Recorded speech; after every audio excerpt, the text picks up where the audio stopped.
Shalom sahabat Kalimatullah dimanapun berada. Apa kabar sahabat Kalimatullah semua? Saya berharap sahabat semua ada dalam keadaan sehat dan selalu di dalam pertolongan Tuhan kita Yesus Kristus. Terus dukung perkembangan channel ini dengan cara like, komen, dan subscribe.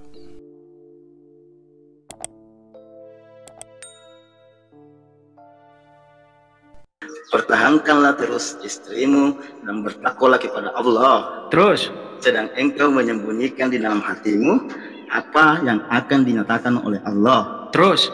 Dan engkau takut kepada manusia. Stop. Engkau takut kepada siapa? Manusia. Oke, jadi di situ menurut ayat itu Muhammad takut kepada siapa? Muhammad bukan itu. Coba sebentar. Engkau takut kepada manusia. Siapa di situ engkau? Siapa di situ engkau? Artinya di sini. Enggak, sebentar. Engkau takut kepada manusia. Siapa di situ engkau? Dengar dulu, wahai Nabi Muhammad. Saya bacakan lagi anunya, tafsirnya. Kok tafsir ayat Al-Quran? Jangan lari ke tafsir. Ayat Al-Quran. Anda takut membaca Al-Quran itu. Sekarang Anda pergi ke tafsir. Anda takut. Anda takut membaca Al-Quran itu. Silakan dilanjutkan. Kok salah? Engkau takut kepada manusia. Betul nggak di situ? Siapa di situ engkau? Yang kamu maksud itu engkau takut kepada manusia. Mungkin Siapa di situ? Muhammad. Oke, kalau bukan Muhammad siapa? Kalau bukan Muhammad siapa di situ? Siapa kalau bukan Muhammad di situ? Bukanlah. Siapa? Makanya itu bro, Al-Quran itu tidak bisa dibaca lurus seperti ini. Oh, harus dibaca terbalik. Oh, berarti bacanya harus terbalik. Harus bolak-balik, nggak bisa dibaca lurus. Oh, salah loh kamu. Oh, berarti bacanya harus terbalik. Anda barusan bilang bacanya nggak boleh lurus, terbalik, lurus. Bukan, maksud saya itu. Enggak, Anda barusan bilang bacanya nggak boleh lurus. Berarti harus terbalik. Loh, di mana nih? Anda barusan bilang loh, bacanya harus terbalik, nggak boleh lurus. Begini maksud bahasa saya, bukan di bahasa terbalik.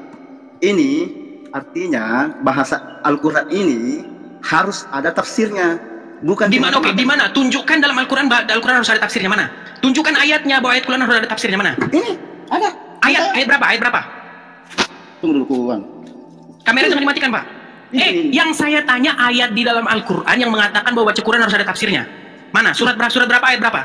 Begini. Pak, Anda tadi sebentar. Anda tadi bilang, itu buku tafsir. Yang saya tanya, di mana dalil di dalam Al-Quran bahwa baca Al-Quran harus ada tafsirnya? Mana? Loh, ini Al-Quran loh. Waduh, ini orang gimana? Anda kebanyakan, Pak, kurang-kurangin benturin kepala ke ubin, Pak. Saya tanya sama Anda, di mana dalil di dalam Al-Quran bahwasanya kalau baca Al-Quran harus pakai tafsir? Mana dalilnya? Ayat berapa itu? Surat apa? Memang tidak ada dibacakan di situ. Ya sudah ada, berarti Anda ngarang bebas. Dengar dulu. Kalau kamu Pak, baca, dengarkan. Al-Quran itu hanya dengarkan Pak. Saya dengarkan dari orang yang telah 13 tahun mendalami Al-Quran. Dengarkan. Perhatikan Pak, konsentrasi. Ayat-ayat Al-Quran hanya dibedakan jadi dua macam. Ayat-ayat yang muhkamat dan ayat-ayat yang mutasabihat. Muhkamat artinya jelas dan mutasabihat artinya adalah tidak jelas atau samar, yang hanya Allah yang mengerti takwilnya. Kenapa Anda malah tunjuk buku tafsir? Itu buku tafsir yang saya tanya, dalil untuk memahami Al-Quran harus pakai buku tafsir mana? ini Al-Quran Pak, Al-Quran. Saya ngerti Pak itu Quran. Saya tanya, aduh. Ini, dengar dulu. Kamu diam dulu, saya menjelaskan. Kamu diam dulu. Silakan. Al-Quran, semua Al-Quran itu yang dibaca ada artinya. Tapi dalam satu ayat itu bisa ditafsirkan. Paham? Kita ngomongin opini atau ngomongin Quran? Quran, bukan opini. Oke, di mana dalam Al-Quran bahwa ayat Quran harus ditafsirkan? Di mana? Itu tidak ada dalilnya, Bapak. Ya berarti Anda ngarang. Tidak ngarang. Oke, di mana ayatnya? Tunjukkan ayatnya. Baca Quran harus baca buku tafsir mana? Kita tidak perlu mencari dalil. Ya, berarti Anda telah memfitnah. Saya bisa tunjukkan. Di dalam surat Ali Imran ayat yang ke-7 dikatakan bahwa ayat-ayat yang diturunkan itu hanya dibedakan jadi dua macam. Ayat-ayat yang muhkamat. Apa arti muhkamat? Muhkamat artinya jelas. Betul tidak? Muhkamat artinya jelas. Jawab dulu. Muhkamat artinya jelas. Betul tidak? Betul. Oke, kalau sudah jelas ngapain lagi Anda tafsirkan? Betul. Kalau sudah jelas kenapa Anda harus tafsirkan? Dengar dulu, jangan cuma kamu aja yang ngomong, ngomong juga saya. Silakan. Oh, cuma kamu aja yang ngomong, salah. Silakan. Kalau kita berbahasa Indonesia, kalau kita cuma bilang keluar, itu keluar kemana kira-kira? Bagaimana cara penafsiran kalau kita bilang keluar? Lihat konteks. Bagaimana cara kalau kita bilang, silakan keluar, penafsiranmu kemana itu? Ya, lihat konteks. Keluar bisa jadi keluar dari rumah, bisa jadi lihat konteksnya apa yang sedang terjadi. Sama sudah dengan Al-Quran ini. Oke, menurut yang tadi itu, di situ siapa? Kamu lebih takut kepada manusia. Siapa di situ kamu? Nah, makanya. Enggak, Pak. Pertanyaan saya simpel. Bapak Tafsah yang terhormat, tolong Bapak jawab. Kamu takut kepada manusia di dalam surat Al-Ahzab itu? Kata kamu ditujukan kepada siapa? Dengar dulu. Dan kamu Nabi, wahai Nabi Muhammad, wahai Nabi, menyembunyikan dalam hatimu apa yang Allah wahyukan kepadamu, yaitu talak Said. Oke, terus lanjutannya. Dan kamu lebih takut kepada manusia, betul? Tidak ada. Oh, baca ayat Al-Qur'annya. Jangan tafsirnya. Ayat Al-Qur'annya langsung. Ayat Al-Qur'annya. Ayat Qurannya lagi. Ya. Dibacakan. Ya, silakan. Mana sih? Saya udah cek pakai kacamata dulu ya. Langsung goyang nih, oyong. Angin topan melandai. Silakan. Sebenarnya apa namanya? Ilmu saya di sini sebenarnya enggak ini, cuma Nah, kalau seperti itu saya senang. Kalau Bapak akui bahwa maaf, ilmu saya lebih rendah, saya senang, saya sangat mengapresiasi itu. Kalau seperti itu kan jelas kita diskusinya. Begini, tapi dengar dulu. Silakan. Cuma saya di situ saya menjelaskan ilmu ya saya yang rendah dengan ilmu Anda yang memahami Al-Qur'an tidak sebanding dengan ilmu saya dengan rendah dengan ilmu Anda yang tinggi. Iya sudah, kalau seperti itu kan saya senang gitu loh. Kalau seperti itu saya senang. Nah, ada pengakuan bahwa ilmu saya lebih tinggi Al-Qur'an daripada Anda. Kalau seperti itu kan jelas. Ini itu cuma memahami Al-Qur'an yang simpelnya saja. Kok sih? Tidak memahami isi-isinya dalamnya. Begitu loh. Oke, sekarang saya minta jujur Bapak Taksa. Kejujuran adalah kunci utama dari sebuah diskusi. Kalau Bapak membohongi diri sendiri, menipu diri sendiri, kita sudah nggak ada gunanya lagi diskusi. Sekarang saya tanya, tolong Anda jujur. Menurut surat Al-Ahzab ayat 37, di situ ada kata-kata, dan engkau menyembunyikan di dalam hatimu apa yang Allah hendak menyatakan kepadamu. Dan engkau takut kepada manusia, padahal Allah lah yang lebih berhak engkau takuti. Engkau di situ siapa? Kalau kamu cuma Pak, pertanyaan saya sederhana. Engkau di situ siapa, Pak? Engkau itu, nah apa namanya? Saya tidak bisa bilang engkau siapa kalau saya tidak menjelaskan tafsirnya. Pak, engkau di situ sudah jelas di situ Muhammad, Pak. Engkau di situ Muhammad. Salah. Kok salah sih, Pak? Engkau di situ siapa kalau bukan Muhammad? Dengar bagus-bagus ya. Dengar bagus-bagus saya tafsirkan ya. Tatkala kamu wahai Nabi. Oke, dikatakanlah wahai Nabi, berarti kamu di situ Nabi, betul atau tidak? Dengar dulu. Enggak, sih, Pak. Tatkala engkau wahai Nabi, berarti engkau di situ Nabi, betul tidak? Betul. Betul. Oke, tatkala engkau wahai Nabi berkata kepada orang Allah beri. Oke, di situ Zaid. Zaid itu orangnya. Islam kepadanya. Oke, itu Zaid. Ya, terus itu lanjut. Zaid bin Haris. Oke, terus lanjut. Oke, terus. Dikatakan oleh Nabi Muhammad SAW. Oke, terus lanjut. Dan pernah diangkat sebagai anak olehnya. Jangan terlalu panjang baca tafsirnya, baca Al-Qur'annya aja, Pak. Nanti jangan itu tafsirnya itu, Pak. Jangan kepanjangan nanti. Baca terjemahan Al-Qur'annya saja, Pak. Kenapa Bapak berat membaca terjemahan Al-Qur'annya saja? Dengar dulu. Ini tafsir yang paling simpel. Muyassar. Oh, Tuhanku. Pak, di situ kan di dalam terjemahan Al-Qur'annya nih, saya bacakan Pak, terjemahan Al-Qur'an saya nih. Saya pakai langsung di layar saya, dengarkan, lihat nih. Saya pakai langsung di layar saya nih, Pak. Al-Qur'an itu Pak, dengarkan, nih Pak, nih, Pak, nih, dengar Pak, nih.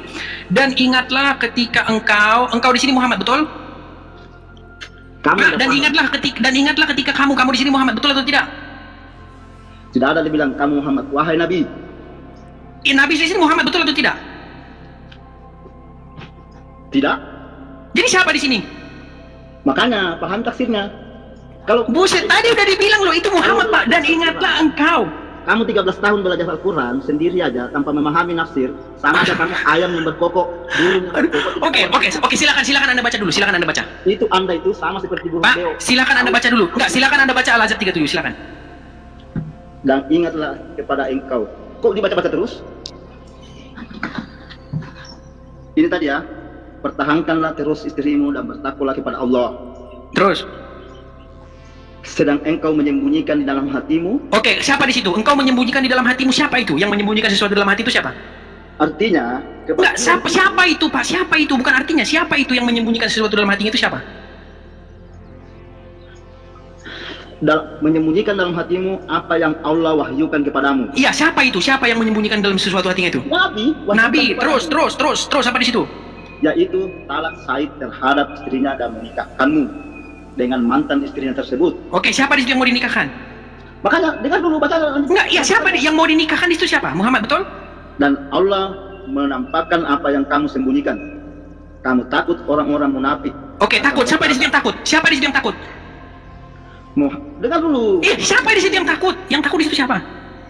kita tidak bisa menafsirkan syariat dan takut kalau aduh ini gimana sih ini gimana Bapak ini, aduh dari tadi kok muter-muter Bapak ini, udah dibilang siapa di situ yang takut kok lari kemana-mana ini.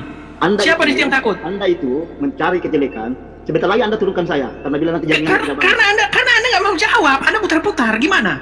Bukan tidak mau menjawab, Anda yang tidak mau mendengar, Anda cuma mau mencari kejelekan, pahami di situ. Aduh, lari kemana-mana Bapak ini. Kenapa sih Bapak lari kemana-mana? Anda yang lari kemana-mana, paham? Anda yang lari kemana-mana. Anda 13 tahun menafsirkan hanya seperti burung beo, mengerti, tapi tidak memahami. Ini Bapak ini kok malah cerita-cerita, Pak. Yang saya tanya itu dari tadi siapa di situ, malah Anda lari kemana-mana. Silakan. Menapik dan berkata Muhammad menikahi mantan istri.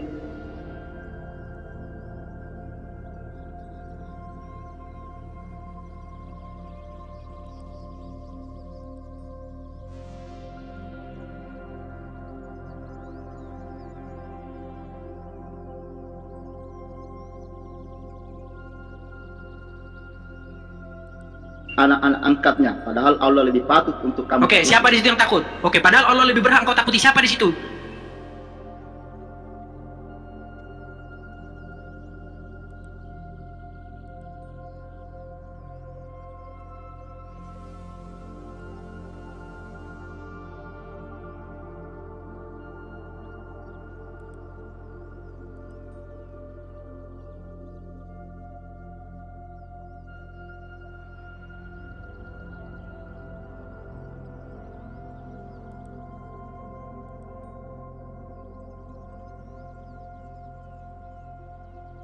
Oh.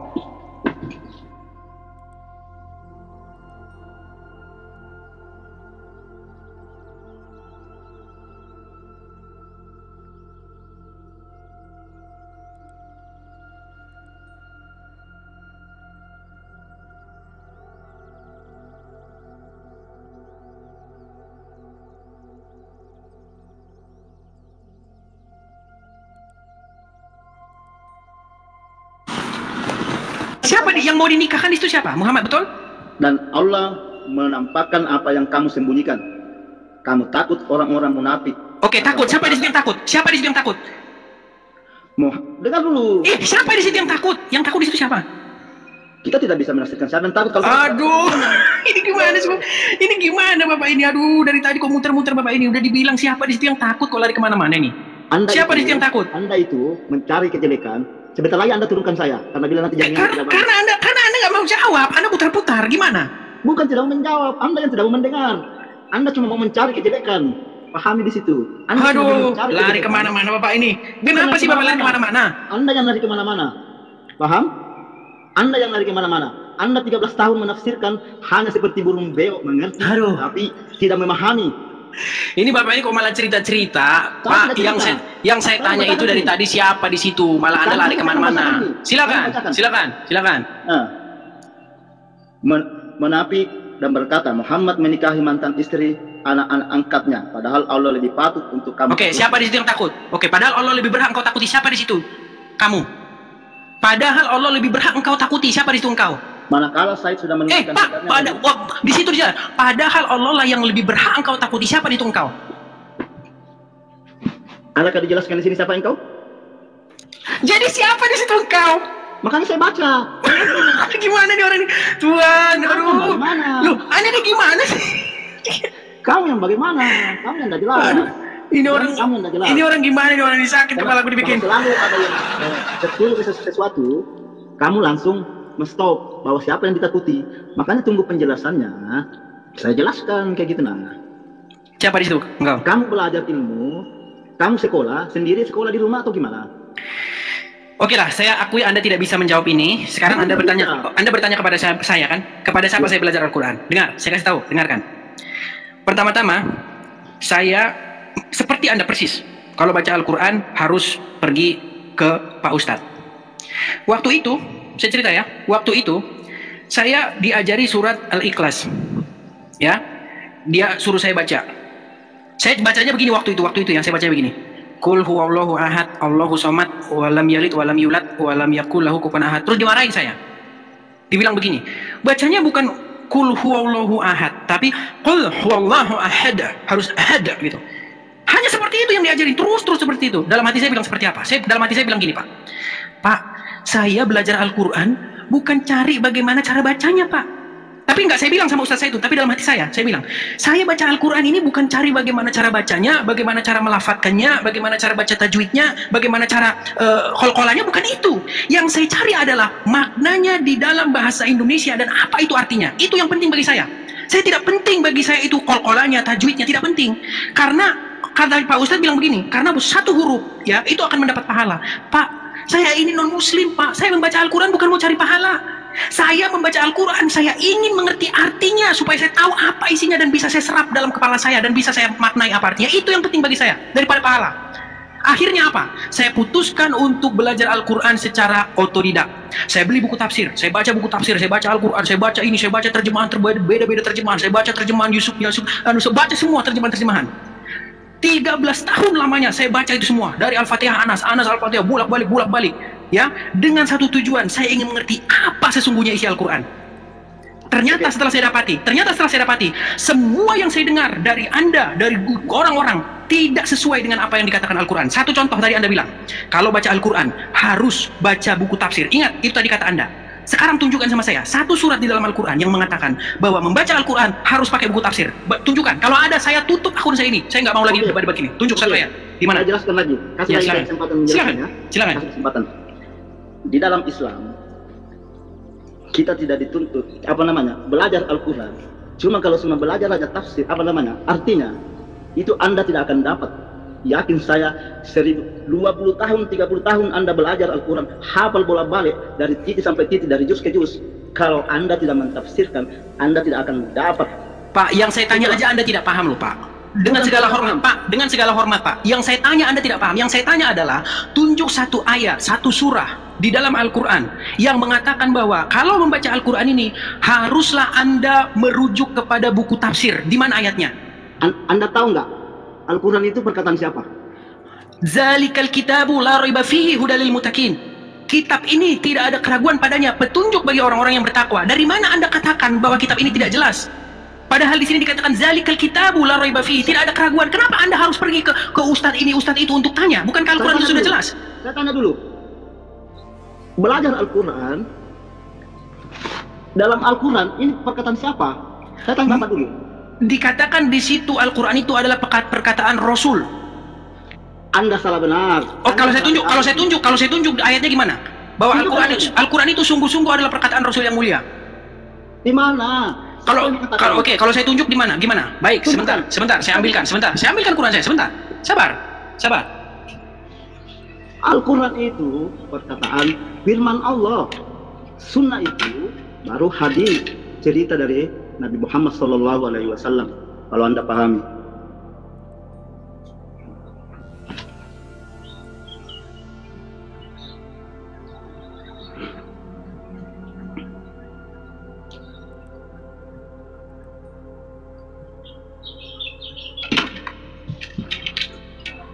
Katanya 13 tahun hafal Al-Quran. Kok baru nyari hadisnya? Bukan hadis, Pak. Saya cari ayat Al-Quran saya karena Al-Quran saya tidak saya ini. Oke, di dalam surat Al-Haqqah. Enggak, silakan buka surat Al-Haqqah. Pak, saya tidak pernah bilang saya hafal. Saya paham. Ya, saya bukan seperti Pak. Gini, ini tahu nggak kenapa? Di dalam Al-Quran, saya belum pernah ketemu ayat yang menyuruh umat muslim untuk menghafal Al-Quran. Coba tunjukkan di mana ayatnya. Hafalah Al-Quran ini. Kalau ada, saya tutup channel saya. Ya? Tidak ada, Pak. Suruh perintah menghafal itu di mana ayatnya? Di mana suruh menghafal ayat Al-Quran? Al-Quran itu tidak ada memang di sini dalamnya. Makanya ada. Kenapa kalian terus bilang hafal? Di mana suruh menghafal, di mana? Di ayat berapa disuruh menghafal? Hadis, Pak. Hafalan. Bagaimana kamu caranya kalau kamu tidak menghafal, kalau kamu sholat? Saya tanya Bapak. Yang saya tanya itu bukan ada orang yang hafal atau tidak. Yang saya tanya adalah perintah untuk menghafal. Oke, kembali lagi tadi pertanyaan Anda. Al-Quran perkataan siapa? Di dalam surat Al-Haqqah. Ya, di dalam surat Al-Haqqah ayat yang ke-40. Silakan buka, Pak. Al-Haqqah. Ya, silakan. Ya. Al-Haqqah ayat yang ke-40, bacakan. Surat berapa itu? Surat Al-Haqqah, Pak. Nah, tafsir saya mau diganti lagi nih. Coba dibaca sudah, sambil dibaca. Ya, di sini saya bacakan. Di sini bunyinya innahu laqaulahu rasulun karim. Yang artinya adalah sesungguhnya itu, maksudnya adalah Al-Qur'an, adalah sungguh-sungguh perkataan Rasul yang mulia. Anda mau bantah itu terjemahannya? Terus, sampaikan. Ya, itu Anda kan tanya perkataan siapa Al-Quran itu. Ini menurut ayat ini sesungguhnya innahu laqauluhu rasulin karim. Sesungguhnya dia, maksudnya Al-Quran itu adalah benar-benar perkataan Rasul yang mulia. Tunggu ya, cari. Keberadaan surat Al-Haqqah aja Bapak tidak tahu itu dalam Al-Quran. Bagaimana mungkin Bapak? Besok cukur jenggot Pak. Saya sudah kasih tahu. Ya Bapak hanya jenggotnya saja yang panjang, tapi isinya nggak ada. Loh, dengar dulu. Belajar itu bukan berarti kita bingung untuk mencari. Pak, dengarkan saya. Dengarkan saya. Saya tahu Bapak orang baik. Ya, saya tahu. Saya melihat Bapak itu orang baik. Dengar Pak, dengar. Di dalam Al-Quran, dengar sebentar Pak. Saya itu tidak pernah menjelek-jelekan Anda. Saya juga tidak menjelekkan Bapak. Gini, dengarkan Pak ya. Pak, dengarkan dulu, dengarkan Pak. Dengarkan. Apa namanya? Langsung ke ponis ke fisik saya. Enggak, oke gini, dengarkan Pak. Saya mau kasih tahu sama Anda. Oke, sebentar Pak, saya mau kasih tahu sama Anda. Saya baca Al-Quran sudah 13 tahun Pak. Saya belum pernah ketemu ada ayat di dalam Al-Quran yang memerintahkan untuk panjangin jenggot. Saya belum pernah ketemu. Begini, di dalam Al-Quran untuk memanjangkan jenggot memang tidak ada. Tidak ada. Oke, sudah. Artinya Anda tidak berpedoman, Anda tidak mencukupkan diri dengan Al-Quran. Anda pergi kepada kitab ini, kitab karangan itu, mazhab ini, mazhab itu, mazhab ini, mazhab itu. Anda tidak mencukupkan diri Anda dengan Al-Quran. Anda merasa Al-Quran itu tidak puas. Oh, kenapa Anda tertawa? Kenapa Anda tertawa? Apakah Anda puas dengan Al-Quran? Anda ini memang betul-betul tidak mengerti. Oke, silakan. Apakah Anda puas dengan Al-Quran? Dengar dulu. Al-Quran adalah kitab. Tidak lengkap. Menurut Anda lengkap atau tidak? Menurut Anda lengkap atau tidak? Hadis itu adalah perkataan Muhammad. Oke, sekarang saya tanya sama Anda. Oke, baik, sekarang saya tanya sama Anda. Menurut Anda, Al-Quran itu lengkap atau tidak? Nyata lengkap. Lengkap. Kalau lengkap, Anda perlu nggak ke buku lain? Begini loh. Pak, pertanyaan saya sederhana. Kalau Al-Quran lengkap, kenapa Anda cari buku lain? Loh, kenapa Anda ketawa? Pertanyaan saya sederhana. Saya tanya dulu. Anda kitabnya apa? Injil. Perkataan Injil itu dari mana? Nah, Anda kok ingin mengalihkan topik ini? Nah, saya tanya dulu. Saya balik ini. Dari para saksi mata dan pelaku peristiwa. Peristiwa. Siapa yang memperistiwakan? Kenapa Anda percaya? Karena itu disampaikan oleh para saksi mata yang kredibel menurut saya, yang hidup sejamannya. Terus Al-Quran siapa yang menyampaikan di dunia ini? Oke, sekarang saya tanya sama Anda. Apakah Anda percaya bahwa Al-Quran itu 100% firman Allah kepada Muhammad? Saya percaya. Oke, saya buktikan. Di dalam surat Al-Ahzab ayat 40, "Maqala Muhammadin aba ahadin min rizalikum, walakin rasulin wa khataman nabiyyin." Kurang lebih seperti itu, saya nggak hafal Arabnya. Yang artinya begini bahasa Indonesianya. Maqala Muhammadin, Muhammad itu tidak lain Maqala Muhammadin aba ahadin min rizalikum. Maqala Muhammadin, ya. Muhammad itu bukanlah bapak dari seorang laki-laki di antara kalian. Siapa yang ngomong di situ? Pak, jawab dulu. Anda kan mengatakan bahwa Al-Quran 100% firman Allah, betul? Sekarang saya tanya, yang berkata di dalam surat Al-Ahzab 40, Muhammad itu bukanlah bapak dari seorang laki-laki di antara kalian. Siapa yang berbicara di situ? Anda itu. Pak, pertanyaan saya simpel. Siapa yang berbicara di ayat itu? Allah. Allah berbicara kepada siapa? Makanya kita harus buka lagi ayatnya. Oke, baca, silakan. Al-Ahzab 40, silakan baca. 1000 orang yang menonton ya, disaksikan ya teman-teman ya. 1000 penonton yang melihat. Ya. Zuma lari terus sama saya. Kemarin saya bilang sama dia, Zuma, kalau kamu nggak berani 1 lawan 1 dengan saya diskusi, kamu pakai rok. Udah saya bilang sama Zuma. Ya, sampaikan kepada Zuma ya. Ustadznya aja saya bikin begini, gimana Zumanya? Coba. Ya. Silakan Al-Ahzab 40. Saya bukan ustadz loh, saya bukan ustadz. Wah, malu mengakui di hadapan saya, Anda malu mengakui Anda seorang ustadz. Saya nggak pernah bilang ustadz. Adakah saya pernah bilang ustadz? Oke, baik. Anda sudah tidak berani ngaku ustadz depan saya. Silakan. Saya tanya dulu, adakah saya masuk di sini saya bilang ustadz? Dari penampilan Anda lihat seperti ustadz. Saya sudah dari tadi bilang, jangan lihat penampilannya orang. Baik, silakan Al-Ahzab 40. Saya berpenampilan begini karena saya mentaati hadis dan kitab karangan manusia, betul? Sunnah Rasulullah. Ya, dan yang dikarang oleh kitab manusia, betul? Kok dikarang oleh manusia? Oke, jadi kitab hadis itu karangan siapa? Buatan siapa itu? Saya tanya dulu Anda percaya dengan Injil dari karangan mana? Oke lah, kembali fokus. Nanti kita fokus kemana-mana. Kalau Al-Ahzab 40 tadi silakan. Kalau Anda bilang Al-Quran, kok kamu mau terus sorot saya nggak mau sorot Anda. Boleh, oke, lanjutkan dulu biar kita tidak lari, Pak. Anda tadi bilang. Siapa Anda itu memang? Oke, baik, Pak. Saya ingin supaya kita fokus dulu. Nanti kalau kita turut-turuti, dari mana Anda mempercayai Injil itu? dari apa yang tertulis? Saya mempercayai Al-Quran itu dari Muhammad. Sekarang kita buktikan. Kalau memang benar Al-Quran itu 100% firman Allah kepada Muhammad, tolong jelaskan kepada saya secara logis. Di dalam surat Al-Ahzab ayat 40 ini, siapa yang sedang berbicara dan kepada siapa dia bicara? Silakan. Ini Makana Muhammadin aba ahadin min rizalikum walakin rasulin wa khataman nabiyyin. Muhammad itu bukanlah bapak dari seorang laki-laki di antara kalian. Siapa di situ yang bicara, Pak? Dengar dulu. Muhammad bukanlah bapak dari seorang di antara kalian. Oke, siapa di situ yang ngomong? Yang ngomong di situ siapa, Pak? Akan tetapi dia adalah utusan Allah. Oke, stop di situ. Siapa yang bicara di situ? Tuhan yang menyampaikan. Oke, dia ngomong sama siapa? Tuhan ngomong sama siapa di situ? Tunggu dulu. Al-Ahzab 40, Pak. Ya tahu, saya sudah baca.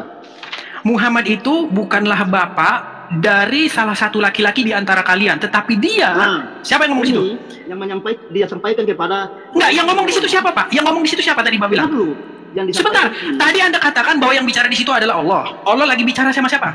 Dia menyampaikan kepada golongan-golongan orang. Berarti dia tidak berfirman kepada Muhammad. Dia tidak berfirman kepada Muhammad. Al-Ahzab, Anda tahu artinya nggak? Pak, dia ngomong sama siapa? Tadi Anda bilang Al-Quran itu firman Allah kepada Muhammad. Sekarang saya tanya, menyampaikan kepada golongan-golongan. Berarti bukan kepada Muhammad? Bukan kepada Muhammad? Orang yang bersekutu? Enggak, bukan kepada Muhammad berarti? Dengar dulu. Dengar dulu gimana lagi Bapak ini? Saya tanya bukan kepada Muhammad. Al-Ahzab itu artinya golongan-golongan orang yang bersekutu. Oke, di situ tertulis, Makana Muhammadin aba ahadin min rizalikum. Muhammad itu bukanlah bapak dari seorang laki-laki di antara kalian. Di sini Allah sedang bicara kepada siapa? Muhammad bukanlah bapak dari seorang di antara kalian. Oke, siapa di situ Allah sedang bicara kepada siapa? Adalah utusan Allah dan penutup para nabi. Oke, siapa di situ? Oke, Allah bicara kepada siapa di situ? Dengar dulu.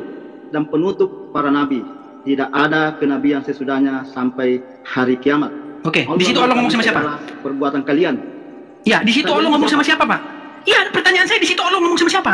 Kalian itu orang-orang yang menyekutui Nabi Muhammad termasuk. Pak, saya tidak tahu, tidak tanya siapa di situ kalian. Yang saya tanya di situ Allah sedang berbicara kepada siapa? Itu termasuk Anda yang disampaikan. Berarti tidak berbicara kepada Muhammad. Itu termasuk Anda. Pak, berarti tidak berbicara kepada Muhammad. Ini dia berbicara pada orang yang disekutukan. Bukan kepada Muhammad, bukan kepada Muhammad. Ya. Oke, tadi Anda bilang Al-Quran adalah firman Allah kepada Muhammad, betul? Firman Allah, makanya ada namanya surat. Surat itu adalah kejadian-kejadian yang pernah dilakukan. Begitu, Pak. Bapak ini masalah. Yang saya tanya, apakah di situ Allah sedang berfirman kepada Muhammad? Jawabannya iya atau tidak? Ya. Oke, berarti Allah berfirman kepada Muhammad. Muhammad itu bukanlah bapak dari seorang laki-laki di antara kalian, tetapi dia gitu. Allah ngomong sama Muhammad gitu. Dengar dulu. Enggak, saya tanya. Allah ngomong sama Muhammad gitu, kayak begitu. Saya lagi menjelaskan ya. Silakan. Silakan dengarkan. Di dalam Al-Quran itu adalah risalah-risalah dari awal dunia sampai akhir. Paham? Kitab. Tuhan, malah lari kemana-mana Bapak ini. Bukan lari kemana-mana. Anda yang tidak pahami. Anda tadi membuat klaim bahwasanya Al-Quran itu adalah firman Allah, 100% firman Allah kepada Muhammad. Anda membuat klaim seperti itu. Tetapi ketika saya baca, isinya kok begini. Ini yang disampaikan kepada seluruh. Iya, berarti di situ Allah tidak sedang berbicara kepada Muhammad. Tahu nggak Al-Quran ini Al-Baqarah apa? Ayat surat. Aduh, lari-lari Bapak ini kemana-mana. Al-Baqarah itu artinya sampai betina, Pak. Anda yang lari-lari. Loh, saya tanya Bapak kemana, lari kemana? Al-Imran sampaikan sama siapa? Menurut kepercayaan Anda, itu firman Allah kepada Muhammad. Betul? Oke, sekarang saya tanya, di dalam surat Al-Ahzab ini dikatakan, Makana Muhammadun. Muhammad itu bukanlah bapak dari seorang laki-laki di antara kalian, tetapi dia adalah Rasul dan penutup para nabi. Pertanyaan saya, apakah di sini Allah sedang ngomong sama Muhammad? Ini Al-Quran seperti menyampaikan, anggaplah seperti kita semua di sini, menyampaikan semua kepada umat manusia, seperti itu. Oh, Pak Tolha. Ayatnya ini disampaikan kepada manusia, bukan kepada Muhammad. Diturunkan kepada Nabi Muhammad. Oke, jadi Allah ngomong sama Muhammad. Oke, jadi Allah berfirman kepada Muhammad, Muhammad itu bukanlah bapak dari seorang laki-laki di antara kalian, tetapi dia ya, bukan Anda ya, adalah Rasul. Dan berarti Muhammad ada dua di sini. Ada Muhammad yang lain? Tidak ada. Terus dia ngomong dia adalah Rasul. Allah ngomong sama Muhammad, dia Muhammad adalah Rasul gitu. susah mau dijelaskan orang yang tidak mengerti, yang tidak paham. Kalau Saya kepala saya juga pusing, Pak. Pusing kepala saya. Saya malah pusing, susah mau dipahami Anda ini. Oke lah, dikasih dulu dia koin pemirsa biar dia nggak pusing. Dan juga jangan lupa nih, dikasih juga koin biar saya nggak pusing hidupin Bapak. Saya nggak butuh, saya cuma mendengar apa yang Anda katakan, apa yang Anda jelekan. Saya juga bukan ustadz, tapi Anda sudah lebih pintar, 13 tahun memahami Al-Quran, tapi saya tidak memahami Al-Quran. Memang 13 tahun, Pak. Saya kasih tahu. Kenapa banyak di antara kalian yang tidak paham Al-Quran? Saya kasih tahu apa penyebabnya. Ini riset saya, Pak. Perhatikan. Kalian lebih banyak menghabiskan waktu menghafal Al-Quran, membaca bagaimana cara membacanya dengan benar, tajwidnya, qol-qolanya, ya, lafadznya. Habis waktu Anda baca di situ, Pak. Itulah kenapa Bapak tidak paham Al-Quran. Sementara saya menghabiskan waktunya bukan untuk belajar qol-qolah, bukan untuk belajar tajwid, bukan untuk belajar bagaimana lafadznya supaya Arab, supaya harus begitu. Saya tidak ada waktu saya habisin seperti itu. Itulah kenapa saya lebih paham Quran daripada Anda. Bukan. Kalau lebih membaca, kalau keindahan membaca, oke, Anda mungkin lebih pintar membaca Quran indah. Tapi kalau isinya, no. Saya lagi ngomong ya. Silakan. Kenapa seperti itu? Kita harus memperbaiki ejaannya, bahasa apa namanya, cara bacanya. Karena di dalam Al-Quran satu aja yang salah baca itu sudah melebar bacaannya, sudah melebar artinya. Anda mungkin tidak paham itu karena Anda cuma mencari kesalahan di dalam Al-Quran, mempelajari Al-Quran, artinya mencari kesalahan aja di situ untuk memperdebatkan seperti itu. Pak, dengarkan. Kalau kami belajar Al-Quran bukan memperdebatkan, tapi bagaimana kalau kami membacanya dengan tartil yang benar, qol-qolanya dengan yang benar, seperti itu. Tapi artinya tidak tahu, ya kan? Habis, ya, tapi Anda sudah terlambat, sudah terlalu tua Anda untuk memahami artinya karena habis waktu. Sebentar Bang, Pak, habis waktu kalian, ya habis waktu kalian untuk membaca indah. Sementara artinya Anda sudah telat, sudah meninggal duluan baru Anda tahu artinya. Orang beragama itu tidak ada namanya kata terlambat. Buktinya sekarang Bapak lebih mengerti tajwidnya, lebih mengerti bagaimana qol-qolanya, tapi tidak tahu artinya. Padahal esensinya adalah Anda harus tahu maknanya. Dikatakan di situ, dikatakan sesungguhnya kami turunkan Al-Quran ini dalam bahasa Arab supaya kamu memahaminya, Pak. Memahami, Pak, bukan menghafal, memahami. Betul. Kenapa Bapak sekarang menghabiskan waktu untuk menghafal ketimbang memahami? Saya setuju. Ya, kenapa Anda lebih sibuk menghafal ketimbang memahami? Bagaimana Anda melakukan sesuatu, melakukan sholat kalau Anda tidak menghafal? Pak, saya tanya sama Anda, apakah pernah ada di dalam Al-Quran perintah untuk sholat bahasa Arab? Ini sudah yang Anda tidak pahami. Pak, saya 13 tahun baca Quran. Tunjukkan satu ayat di dalam Al-Quran, sholatlah kalian dalam bahasa Arab. Kalau ada, saya tutup channel saya, pensiun saya, Pak. Aku tanya dulu, Al-Quran itu bahasa apa? Menurut Al-Quran dikatakan Arabian mubin, bahasa Arab yang jelas. Yang diturunkan? Maksudnya? Anda sudah paham nggak kalau sholat itu harus baca apa? Di dalam sholat, ya misalnya Anda harus baca Al-Fatihah, Bismillahirrahmanirrahim, Alhamdulillahirabbil alamin, Ar-Rahmanirrahim, Maliki yaumiddin, Iyyaka na'budu wa iyyaka nasta'in, dan seterusnya, ya kan? Nah, sekarang saya tanya sama Anda, esensi yang saya tanya adalah begini, apakah ada di dalam Al-Quran perintah supaya sholat dalam bahasa Arab? Tunjukkan kalau ada. Tidak ada perintah. Tidak ada. Kenapa Anda bilang sholat harus bahasa Arab? Tapi perintah di Nabi, di hadis ada bahwa sholatlah kamu seperti kamu. Ya, enggak, oke, gini. Di dalam hadis ada kata-kata sholatlah kamu sebagaimana kamu melihat saya sholat. Apakah di situ tentang bahasa? Apakah di situ tentang bahasa atau tentang tata cara? Ini sudah yang Anda tidak paham sedikit. Contohlah. Pak, justru Anda tidak mengikuti sunnah. Sekarang saya tanya sama Anda. Saya tanya, Pak, dengarkan. Enggak, ini penting ini, Pak. Dengarkan. Ini penting. Ini untuk pendidikan untuk orang-orang awam. Dengarkan, Pak. Dengarkan, Pak, ya. Anda juga memahami. Saya lagi. Ini bukan masalah sholat. Ada enggak orang ajan di seluruh dunia menggunakan bahasanya sendiri-sendiri? Karena sudah termakan oleh dogma bahwasanya sholat itu harus bahasa Arab. Tidak, karena itu memang sudah diwajibkan. Tidak ada. Oke, saya tanya Anda. Oke, sebentar Pak. Bukan Pak. Tadi dengan Anda. Belajar Al-Quran itu harus dipahami. Nah itu, kenapa kalian lebih sibuk menghafal? Kenapa kalian lebih sibuk membaca kol-kolannya, tajwidnya? Kenapa lebih sibuk dengan itu? Dengar dulu. Karena tujuan kalian membaca Al-Quran bukanlah untuk mengerti maknanya, tetapi mencari amal. Itu yang kalian cari. Kenapa kalian tidak paham isi Al-Quran? Karena baca Al-Quran mau cari amal, bukan mau cari maknanya. Itu bedanya kita, Pak. Dengar dulu. Itu bedanya kita, Pak. Saya kasih tepuk tangan dulu pemirsa, tepuk tangan dulu. Di Nasrani itu ada nggak diajarkan orang untuk menyanyi? Apa? Di Nasrani itu ada nggak untuk diajarkan orang menyanyi kalau lagi ibadah? Ada banyak. Memang ada dari. Nggak ada. Ada. Itu. Ada. Kalau Bapak baca, ketika Musa menyeberangi laut Teberau, bagaimana mereka di situ memukul gendang dan rebana, memuji-muji Tuhan. Apakah kalian tidak melakukan hal sama? Apakah kalian tidak memukul-mukul gendang dan rebana, menyanyikan untuk Muhammad? Ya Rasul salamu alaika, ya Rasul salamu alaika. Anda lakukan nggak itu? Ngaku dulu, Anda lakukan nggak? Saya tidak lakukan. Teman-teman Anda lakukan tidak? Kalau saya tidak lakukan. Iya, teman-teman Anda memukul gendang dan rebana nggak, menyanyi untuk Muhammad? Karena saya menganggap itu musik adalah haram. Oke, saya nggak tanya Anda. Bagi Anda musik haram. Teman-teman Anda yang Muslim, mereka bernyanyi-nyanyi, memukul gendang, memukul rebana, bernyanyi-nyanyi, menari-nari. Mereka melakukan itu tidak? Jawab, betul atau tidak? Begini, saya setuju. Ya, jangan begini. Dijawab dulu, betul atau tidak itu? Saya setuju dengan Ya sudah. Ada yang menghalalkan. Jangan langsung sudah. Di mana dalilnya bahwa musik haram dalam Al-Quran? Kalau langsung sudah, ada dalilnya. Tunggu dulu saya carikan. Tunjukkan, Pak. Saya 13 tahun Pak lamanya membaca Al-Quran. Bapak jangan ajari saya Quran. Saya yang ngajari Anda Quran. Bahkan Anda katakan tadi, saya tanya sama Anda nih, sambil Anda cari ayatnya. Pak, pernah nggak Muhammad sholat di dalam bahasa yang tidak dia mengerti? Pernah nggak dia sholat di dalam bahasa asing? Pernah nggak? Maksudnya bagaimana? Pernah atau tidak Muhammad sholat berdoa kepada Allah dengan bahasa asing yang dia tidak mengerti? Pernah nggak dia lakukan itu? Kita berdoa itu harus mengerti. Oke, berarti Muhammad tidak pernah sholat dalam bahasa asing, betul tidak? Bahasa asing seperti apa? Bukan bahasanya dia. Contoh dia sholat pakai bahasa Inggris, pakai bahasa Jepang. Pernah nggak dia sholat pakai bahasa yang bukan bahasa dia? Nah memang Al-Quran diturunkan dalam bahasa Arab aja. Oke, Muhammad sholat di dalam bahasa yang dia mengerti, di dalam bahasa yang dia paham. Kenapa Anda sholat dalam bahasa asing, sedangkan Muhammad sholat dalam bahasanya sendiri? Anda itu selalu mau menyamakan. Anda tidak mau menjawab itu. Begini dulu, Anda itu.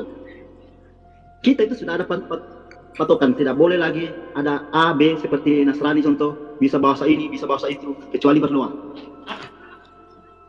Bapak ini lari kemana-mana, Pak. Sudahlah, saya rasa saya memang terlalu tinggi membahas hal-hal yang tinggi kepada Bapak. Saya ingin membahas hal-hal yang sederhana-sederhana saja, Pak. Anda ya. itu memponis, bukan terlalu tinggi. Saya cuma mau bilang begini, ya. Kalau Anda membaca Al-Quran, Pak, di dalam Al-Quran itu, di dalam surat Ali Imran ayat yang ke-7, Al-Quran itu hanya dibedakan menjadi dua macam ayat. Yang pertama ayat-ayat yang muhkamat, yang artinya adalah jelas. Yang kedua adalah mutasabihat, yang artinya adalah samar. Nah, untuk ayat-ayat yang mutasabihat ini dikatakan, tidak seorang pun yang mengerti takwilnya kecuali Allah. Ya, kalau sudah dikatakan oleh Al-Quran, tidak seorang pun mengerti takwilnya kecuali Allah. Pekerjaan sia-sia tidak Anda mencari takwilnya? Saya tanya dulu. Anda salah kalau bilang pekerjaan sia-sia. Oh, di situ dikatakan hanya Allah yang mengerti takwilnya. Kenapa Anda mencoba-coba mencari takwilnya? Takwil apa itu? Takwil dari ayat-ayat yang mutasabihat. Anda sebenarnya terlalu mendalam pemahamannya di Al-Quran. Iya, karena saya terlalu mendalam itu, Pak. Makanya saya tahu tentang Al-Quran. Dari sini saya mengajarkan Anda. Dengar dulu, Anda mendalam sekali dalam Al-Quran, tapi Anda itu seperti burung beo, seperti itu. Nah, kok burung beo sih? Sama halnya kalau kita sekolah itu kita tidak bisa katakan, oh saya bisa, saya hebat. Maukah saya katakan saya bisa? Oke, baik. Kalau Al-Quran sendiri sudah mengatakan bahwasanya ayat-ayat di dalam Al-Quran itu hanya ada dua macam. Yang muhkamat artinya jelas. Jelas. Untuk apa saya cari guru karena di situ sudah jelas? Oke lah, saya beli pelajaran. Terus saya belajar di rumah saya. Terus saya bilang, saya sudah tamat ini kelas 6. Saya sudah tamat SMA. Sekarang saya tanya sama Anda. Apakah Allah kurang cerdas menyampaikan firman-Nya sehingga Anda harus cari orang lain untuk membantu Allah menjelaskan firman-Nya? Al-Quran itu turun ke siapa? Saya tanya sama Bapak, apakah Allah kurang cerdas memberikan firman-Nya kepada umat manusia termasuk Anda sehingga Anda harus cari Ustadz A, Ustadz B, Ustadz C, Ustadz D untuk membantu Allah menjelaskan firman-Nya kepada Anda? Saya tanya lagi Anda. Saya jawab, bukan saya tanya. Apakah ini dari kecil kita sudah memahami yang namanya Al-Quran? Wah, Bapak ini gimana? Bapak kayaknya harus diganti nih dengan Bapak Ustadz yang lain ini, gimana? Bukan diganti, silakan kalau mau diganti, tapi Anda itu Iya, tapi Anda gimana kalau begini terus, nggak ada kualitas? Bukan ada kualitas, Anda itu yang tidak berkualitas. Tidak berkualitasnya di mana? Apakah kita dari kecil sudah mengerti yang namanya agama? Kalau masih kecil tidak? Sampai umur berapa kita mengerti? Sampai dewasa mungkin? Dari mana kita harus mengerti? Ketika kita membaca buku itu sendiri?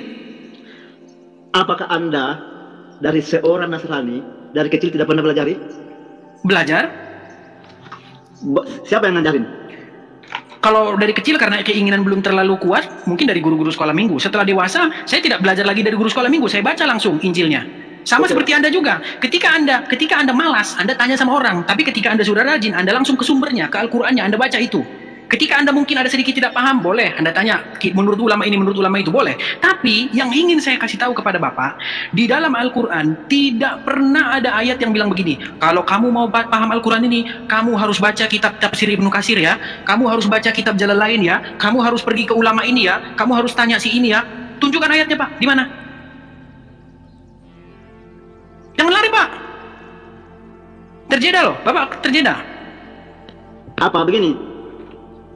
Kita itu belajar, makanya itu Nasrani berubah-ubah kitabnya.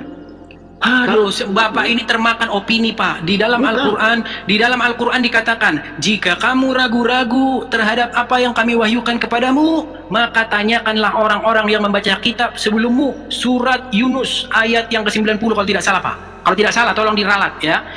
Jika kamu ragu-ragu tentang apa yang kami wahyukan kepadamu, maka tanyakanlah orang-orang yang membaca kitab sebelum kamu. Kenapa Bapak tidak percaya ayat Al-Quran? Kenapa Bapak malah tanya kepada orang-orang yang sesudah Al-Quran turun, bukan sebelum Al-Quran turun?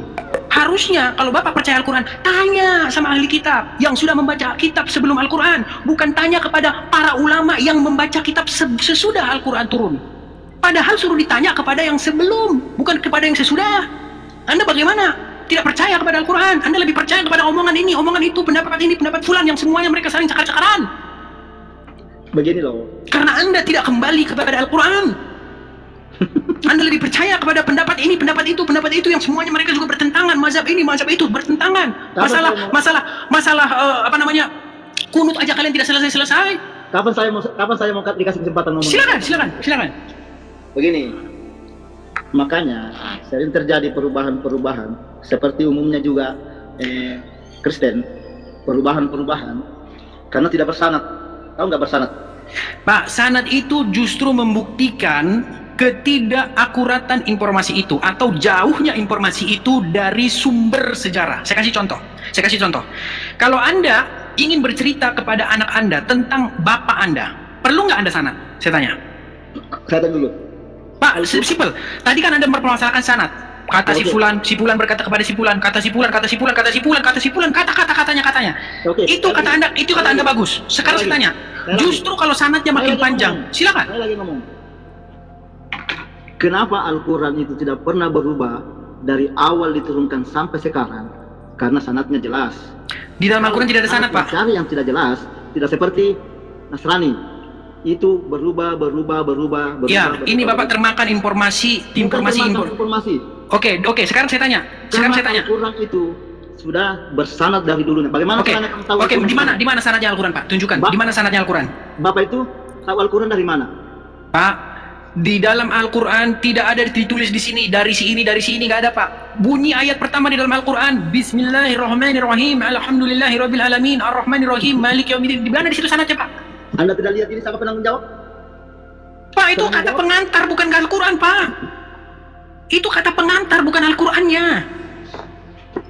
Itu sudah namanya bersanad. Iya, tapi itu informasi itu ada di luar Al-Quran, bukan di dalam Al-Qurannya Pak. Al-Quran itu tidak langsung turun aja kamu dapat, saudara. Tidak mungkin. Ada yang nulis, ada yang jelaskan. Siapa yang nulis Al-Quran?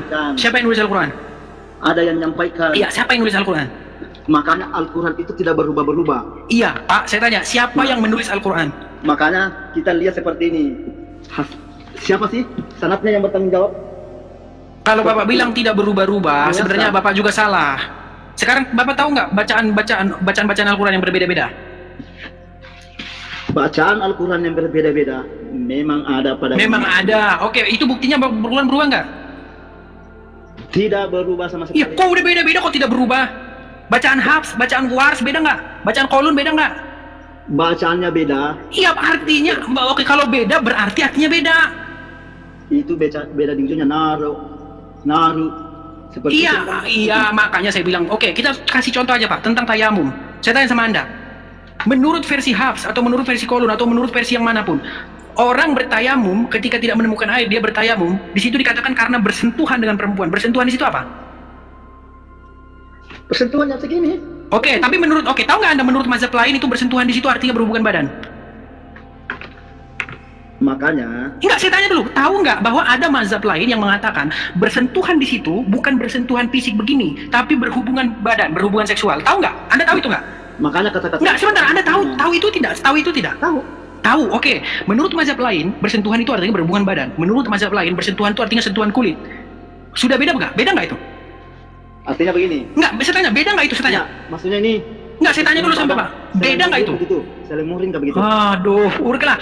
Sekarang Bapak, karena Bapak saya sarankan kepada Pak Tafsah untuk mendalami lagi Al-Quran, ya, belajar terus isi Al-Quran, ya, nanti mungkin 15 atau 20 tahun lagi silakan Bapak temui saya lagi. Mari kita simak apa yang diungkapkan oleh Profesor dan cendekiawan Muslim yang satu ini. Kita kutip dalil liputan 6, teman-teman. Quraisy mengatakan, tolong jangan pilih ustadz yang suka memaki. Kai Haji Quraisy ibaratkan begini. Nah, teman-teman, ternyata ada juga ustadz-ustadz yang suka memaki-maki, teman-teman. Bisa jadi ini adalah salah satu oknum yang dikatakan oleh Habib Kribo tadi, teman-teman, di mana mereka seakan-akan orang yang paling beriman, paling beragama, dengan kepalanya ada titik hitam dan juga jenggotnya sampai panjang ke lantai, kata Habib Kribo tadi kan, teman-teman. Di era modern ini, ketika ceramah agama mudah diakses melalui berbagai media, umat Islam dihadapkan pada pilihan beragama, ustadz atau penceramah yang dapat mereka ikuti.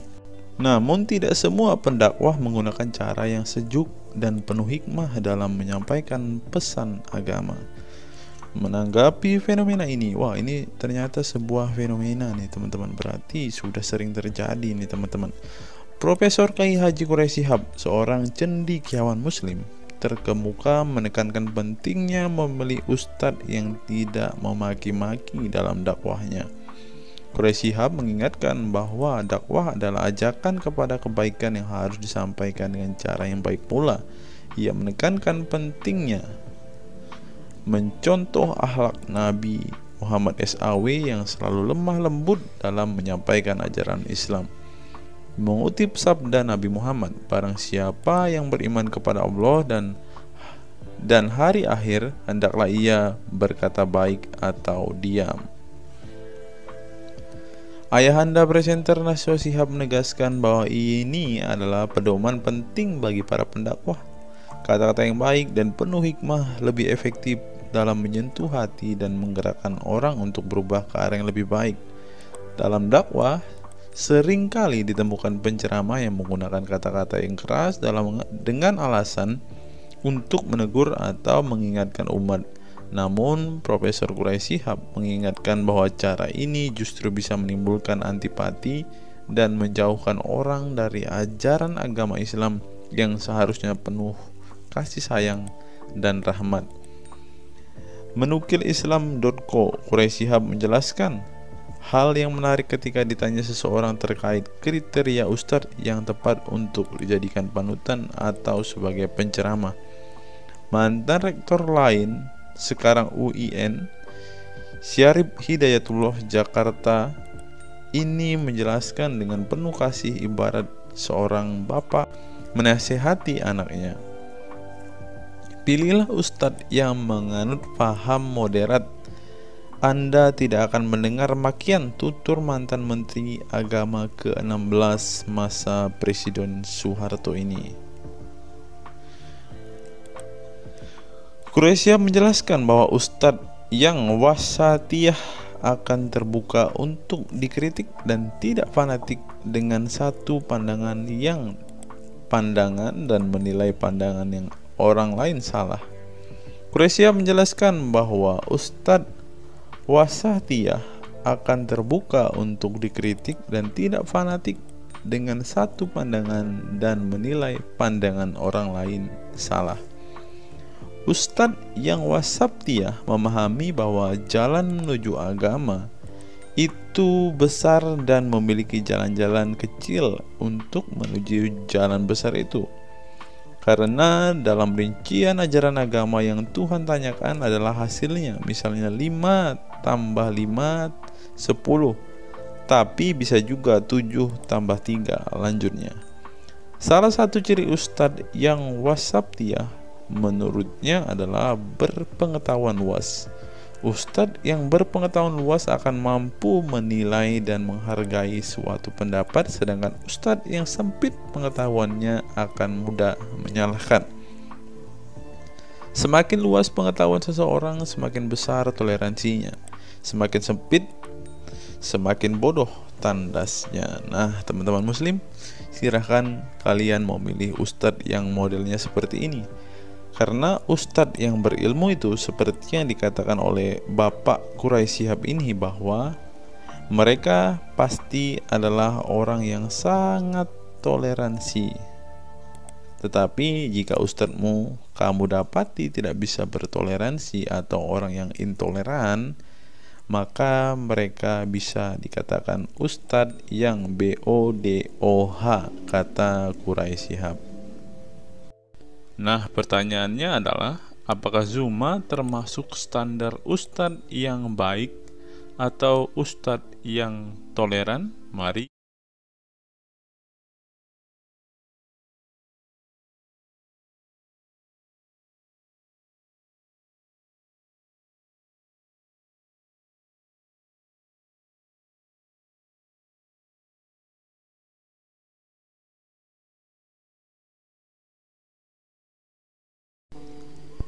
Google, mengapa Rasulullah disebut sebagai nabi penutup?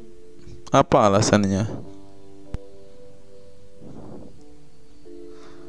Alasannya mengapa Nabi SAW disebut Rasul terakhir adalah karena Allah SWT telah menunjukkan langsung sebagai penutup para nabi dan rasul.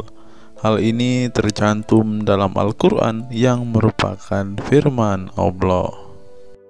Di sini dituliskan, mengapa Muhammad atau Nabi SAW disebut Nabi terakhir? Mari kita baca ya.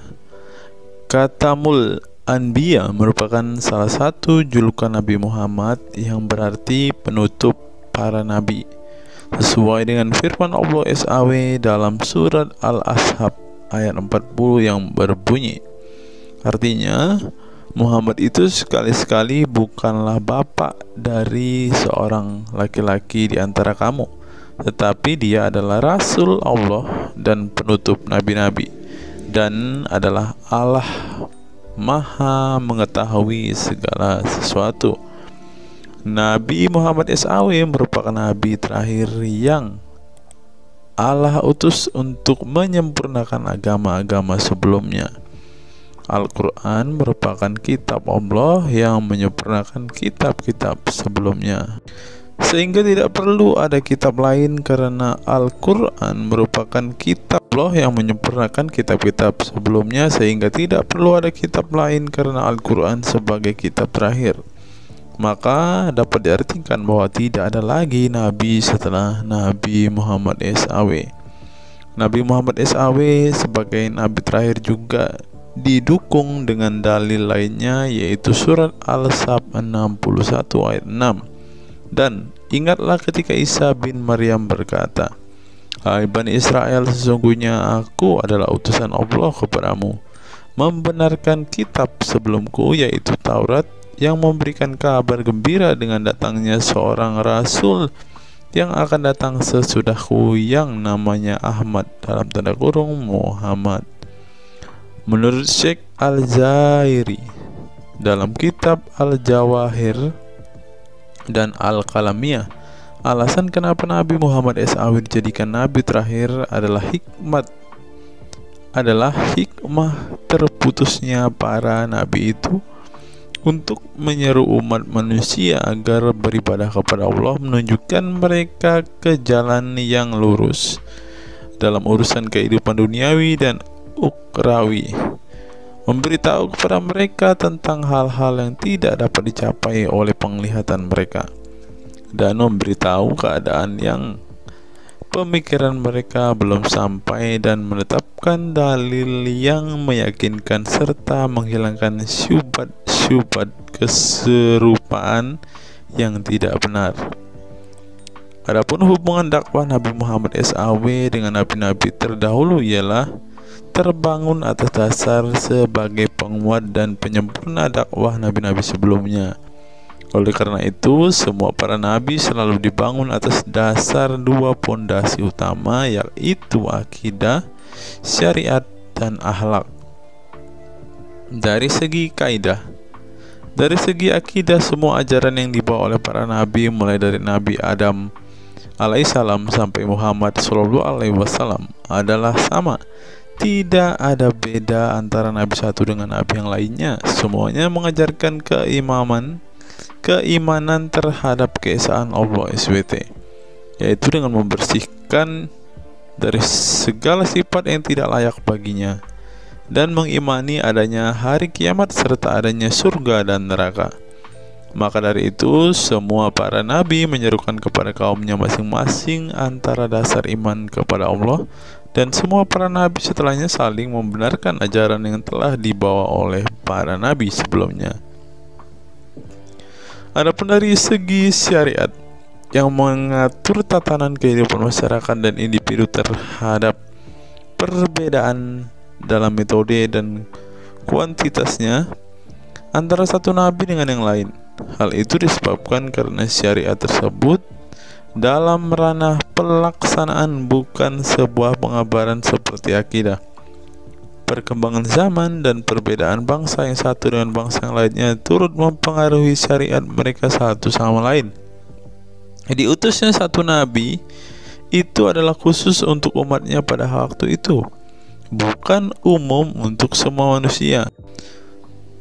Sebuah hukum syariat terbatas dalam ruang lingkup yang sempit sesuai dengan umatnya pada waktu itu secara khusus. Nah, dari bagian pertama ini kita mengetahui, teman-teman, mengapa Rasulullah ini dikatakan sebagai nabi penutup, karena Rasulullah juga mengajarkan kepada keesaan Allah, teman-teman. Nah, seperti yang terus di sini, semuanya mengajarkan keimanan terhadap keesaan Allah SWT, yaitu dengan membersihkan dari sifat segala yang tidak layak baginya, dan mengimani adanya hari kiamat dan adanya surga dan neraka.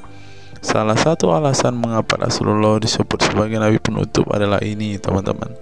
Mari kita lihat fakta berikutnya. Menurut kumparan, teman-teman, alasan mengapa Rasulullah SAW disebut nabi terakhir, teman-teman, mari kita simak ya.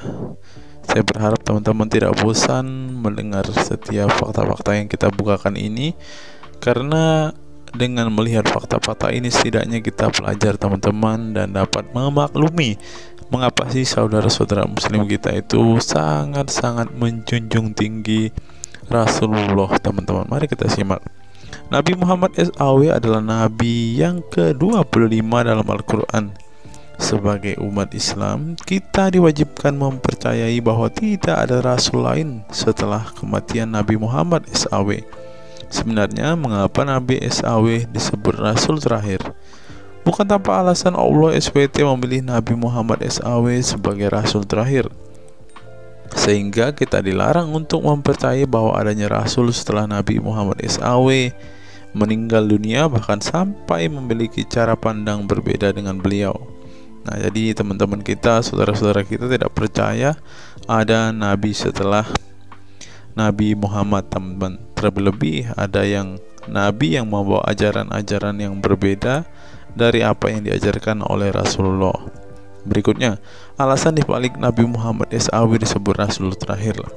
Nabi Muhammad SAW ditunjuk menjadi rasul terakhir Allah SWT dan mendapatkan Al-Quran yang merupakan kitab sempurna dari kitab-kitab sebelumnya. Nah, mereka percaya juga kitab mereka adalah kitab yang paling sempurna. Karena kitab-kitab sebelumnya tidak sempurna, maka disempurnakan oleh Al-Quran, teman-teman. Artinya, wahyu yang sudah diterima Nabi Muhammad SAW sudah terputus sejak beliau meninggal dunia. Ibnu Katsir menjelaskan, ini merupakan nikmat Allah Subhanahu wa Ta'ala yang terbesar atas umat ini. Allah Subhanahu wa Ta'ala telah menyempurnakan untuk mereka agama mereka, sehingga mereka tidak lagi membutuhkan agama selain agama mereka. Mereka tidak pula membutuhkan nabi selain nabi mereka. Oleh karena itu, Allah Subhanahu wa Ta'ala menjadikannya sebagai penutup para nabi.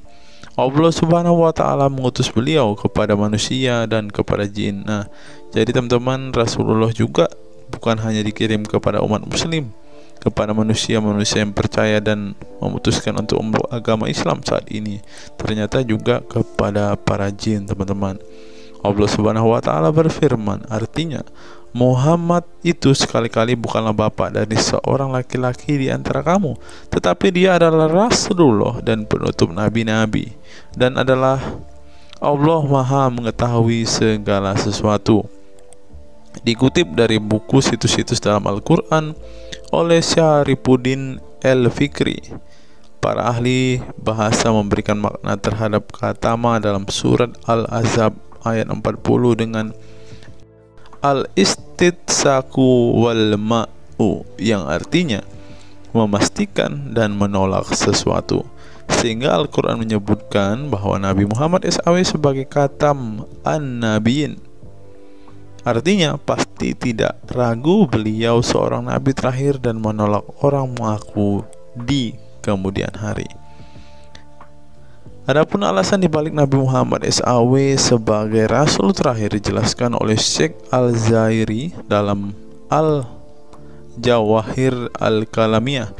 Sebenarnya Nabi kita Muhammad dikatakan sebagai penutup para nabi itu hanya karena sesungguhnya hikmat terputusnya para nabi itu menyeru umat manusia agar beribadah kepada Allah, menunjukkan mereka ke jalan yang lurus dalam urusan kehidupan duniawi dan ukhrawi, memberitahu kepada mereka tentang hal-hal yang tidak dapat dicapai oleh penglihatan mereka, dan memberitahu keadaan yang pemikiran mereka belum sampai, dan menetapkan dalil yang meyakinkan serta menghilangkan syubhat-syubhat keserupaan-keserupaan yang tidak benar. Karena itu, umat manusia tidak memerlukan lagi kepada nabi sesudah Nabi Muhammad, sebab syariatnya telah mencapai batas kesempurnaan. Dan dari alasan inilah tampak jelas tentang rahasia terusnya beliau untuk seluruh umat manusia, dan keberadaan beliau sebagai manusia yang paling utama dalam segi fisik serta halaknya. Demikianlah penjelasan singkat mengenai Nabi Muhammad SAW sebagai Rasul terakhir. Semoga dengan mengetahuinya dapat menambah meneladani beliau sebagai sosok yang sempurna. Yang perlu diingat, jangan menghujat ya teman-teman. Mengutip sindonews.com, inilah ke-10 keistimewaan Rasulullah. Yang pertama, air liur Rasulullah menjadi obat. Dari Sahl bin Sa'ad berkata, saat Rasulullah dan para sahabat akan berperang di Khaibar, Rasulullah bersabda bahwa ia akan memberikan bendera kepada seorang pria yang cinta dan dicintai oleh Allah dan Rasulnya, dan Allah akan memberikan kemenangan. Rasulullah mencari Sayyidina Ali, akan tetapi para sahabat mengatakan bahwa Ali sedang mengalami sakit mata.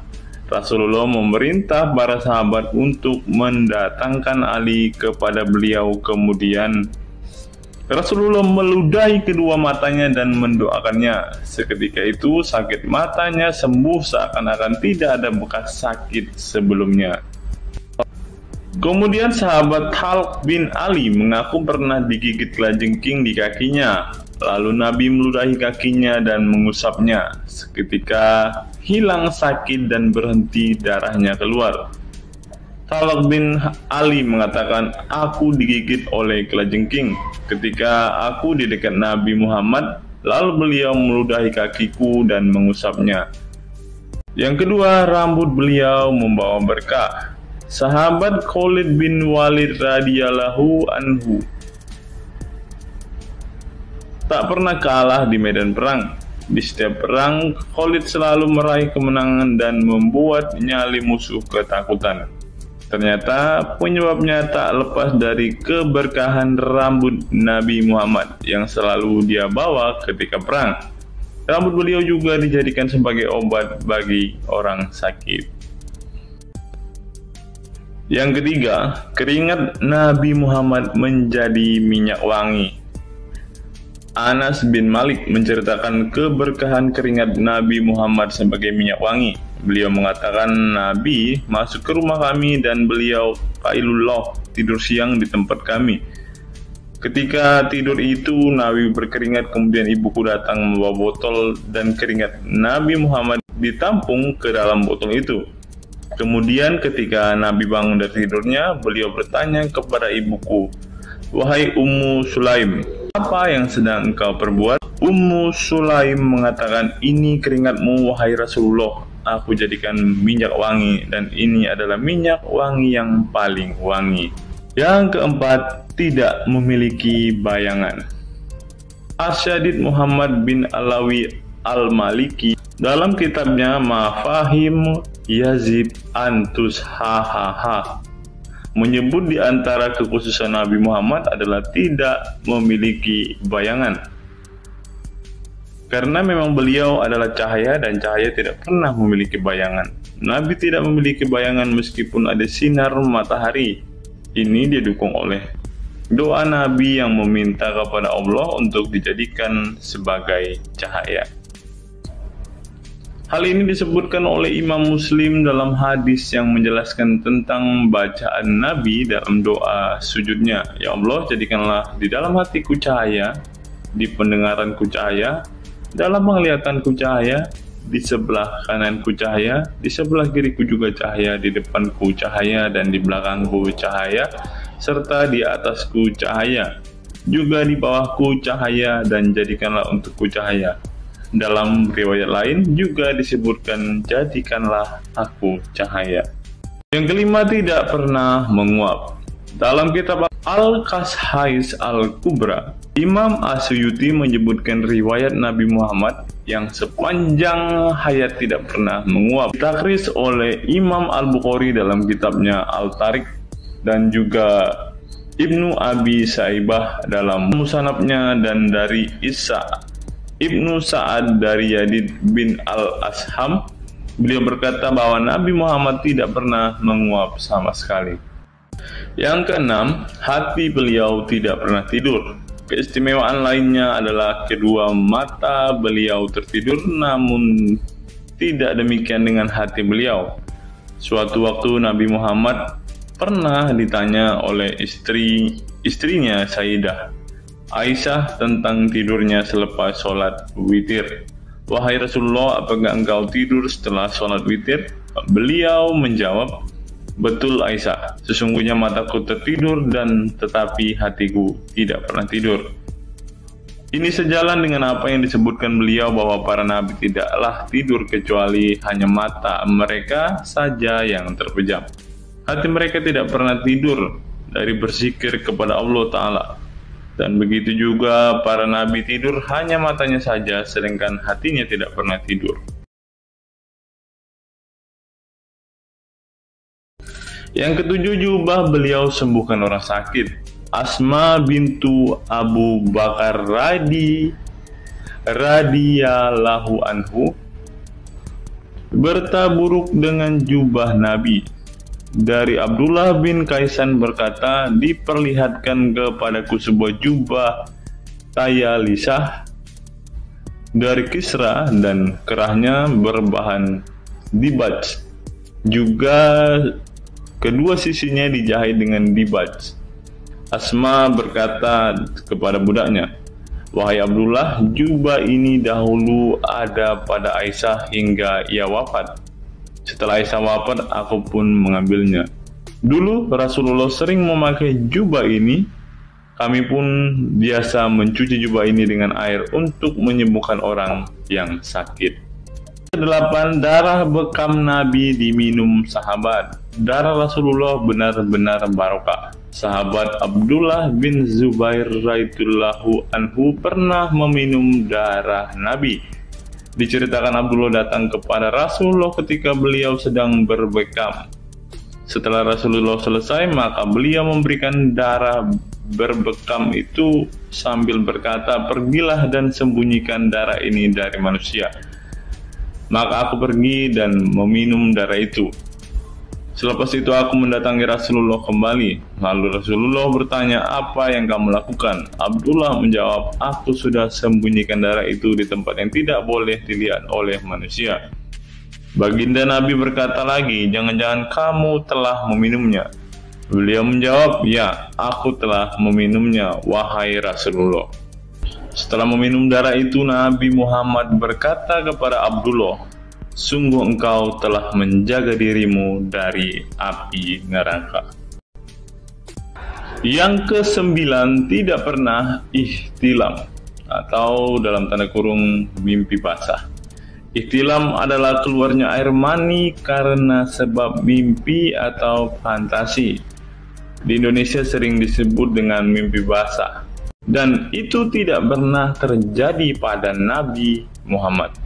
Dalam kitab hadis Al-Mu'jam Al-Kabir, Imam At-Tabarani mengeluarkan sebuah riwayat dari Ibnu Abbas bahwasannya Nabi Muhammad tidak pernah ihtilam atau mimpi basah. Yang ke-10 yang terakhir, teman-teman, dapat melihat dan mendengarkan ringkihan langit. Dari sahabat Abu Dzar, Nabi Muhammad bersabda, "Sesungguhnya aku melihat apa yang kalian tidak lihat, dan aku mendengar apa yang kalian tidak dengar, ringkihan langit. Dan memang pantas langit bersuara ringkih, karena di setiap jarak 4 jari di langit ada malaikat yang menaruh keningnya dan sujud kepada Allah. Demi Allah, seandainya kalian mengetahui apa yang aku ketahui, kalian akan sedikit tertawa dan banyak menangis." Keistimewaan lain dari Nabi Muhammad disebutkan ketika beliau buang air tidak ada bekasnya sama sekali. Dalam kata lain, semua kotoran beliau ditelan bumi, tak sedikit pun yang tertinggal. Beliau juga mampu melihat ke belakang dengan jelas sebagaimana beliau melihat ke depan. Itulah ke-10 keistimewaan Nabi Muhammad yang juga menjadi bukti kenabian beliau.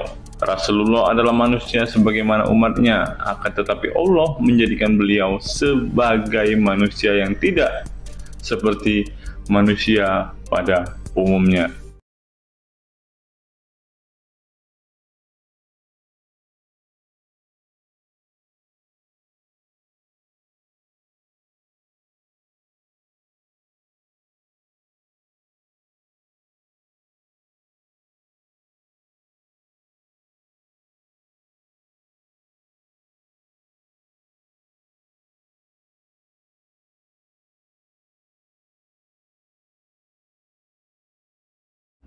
Hari ini kita akan menyimak sebuah kisah yang saya kutip dari sebuah artikel yang akan menggemparkan kita semua.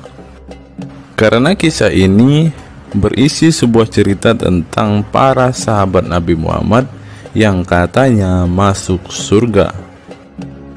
Bagaimana mungkin para sahabat ini bisa masuk surga? Sedangkan junjungan mereka sendiri pun tidak mempunyai kepastian surga. Seperti yang diungkap Bapak Quraisy Shihab berikut ini.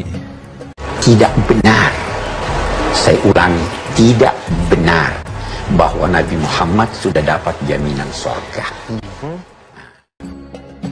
Mendengar apa yang dikatakan Bapak Quraisy Shihab tadi, jelaslah bahwa Rasulullah pun tidak pasti masuk surga. Bagaimana mungkin para sahabat masuk surga jika sang junjungan sendiri tidak punya kepastian surga? Memang sedikit aneh sih teman-teman. Nabi tidak pasti masuk surga, tapi para sahabat masuk surga. Mungkinkah para sahabat lebih baik dari sang Nabi? Untuk itu, mari kita simak kisah para sahabat Nabi berikut ini dan temukan alasan mengapa mereka bisa masuk surga. Kisah sahabat Nabi Muhammad SAW yang dijamin masuk surga oleh Allah SWT. Semua manusia pasti menginginkan masuk surga Allah SWT, namun tidak semua jiwa bisa masuk surga. Ada banyak tantangan dan perjalanan yang sangat panjang yang harus dihadapi umat Islam hingga mendapat kesempatan ala SWT untuk masuk surga. Itu juga belum tentu langsung masuk surga. Mungkin harus ke neraka untuk menghapus dosa-dosa terlebih dahulu. Meski demikian, kita bisa belajar dari kisah sahabat Nabi Muhammad SAW yang dijamin masuk surga Allah. Mereka tidak begitu saja mendapat tempat yang keindahannya kekal abadi. Berbagai ujian keimanan dan fisik dalam mengarungi kehidupan mereka di jalan Allah SWT. Siapa sajakah sahabat Nabi SAW yang dijamin masuk surga? Simak selengkapnya dalam ulasan berikut ini. Kisah sahabat Nabi Muhammad SAW yang dijamin masuk surga. Dalam sebuah hadis terdapat 10 sahabat Nabi SAW yang masuk surga. Hadis tersebut berasal dari Abdurrahman bin Auf radhiyallahu anhu. Ia berkata, Rasulullah Shallallahu alaihi wasallam bersabda. Adapun kisah 10 sahabat Nabi yang dijamin masuk surga yang dikutip dari buku biografi 10 sahabat Nabi yang dijamin masuk surga karya Sujai Fadil 2020. Yang pertama, Abu Bakar As-Siddiq.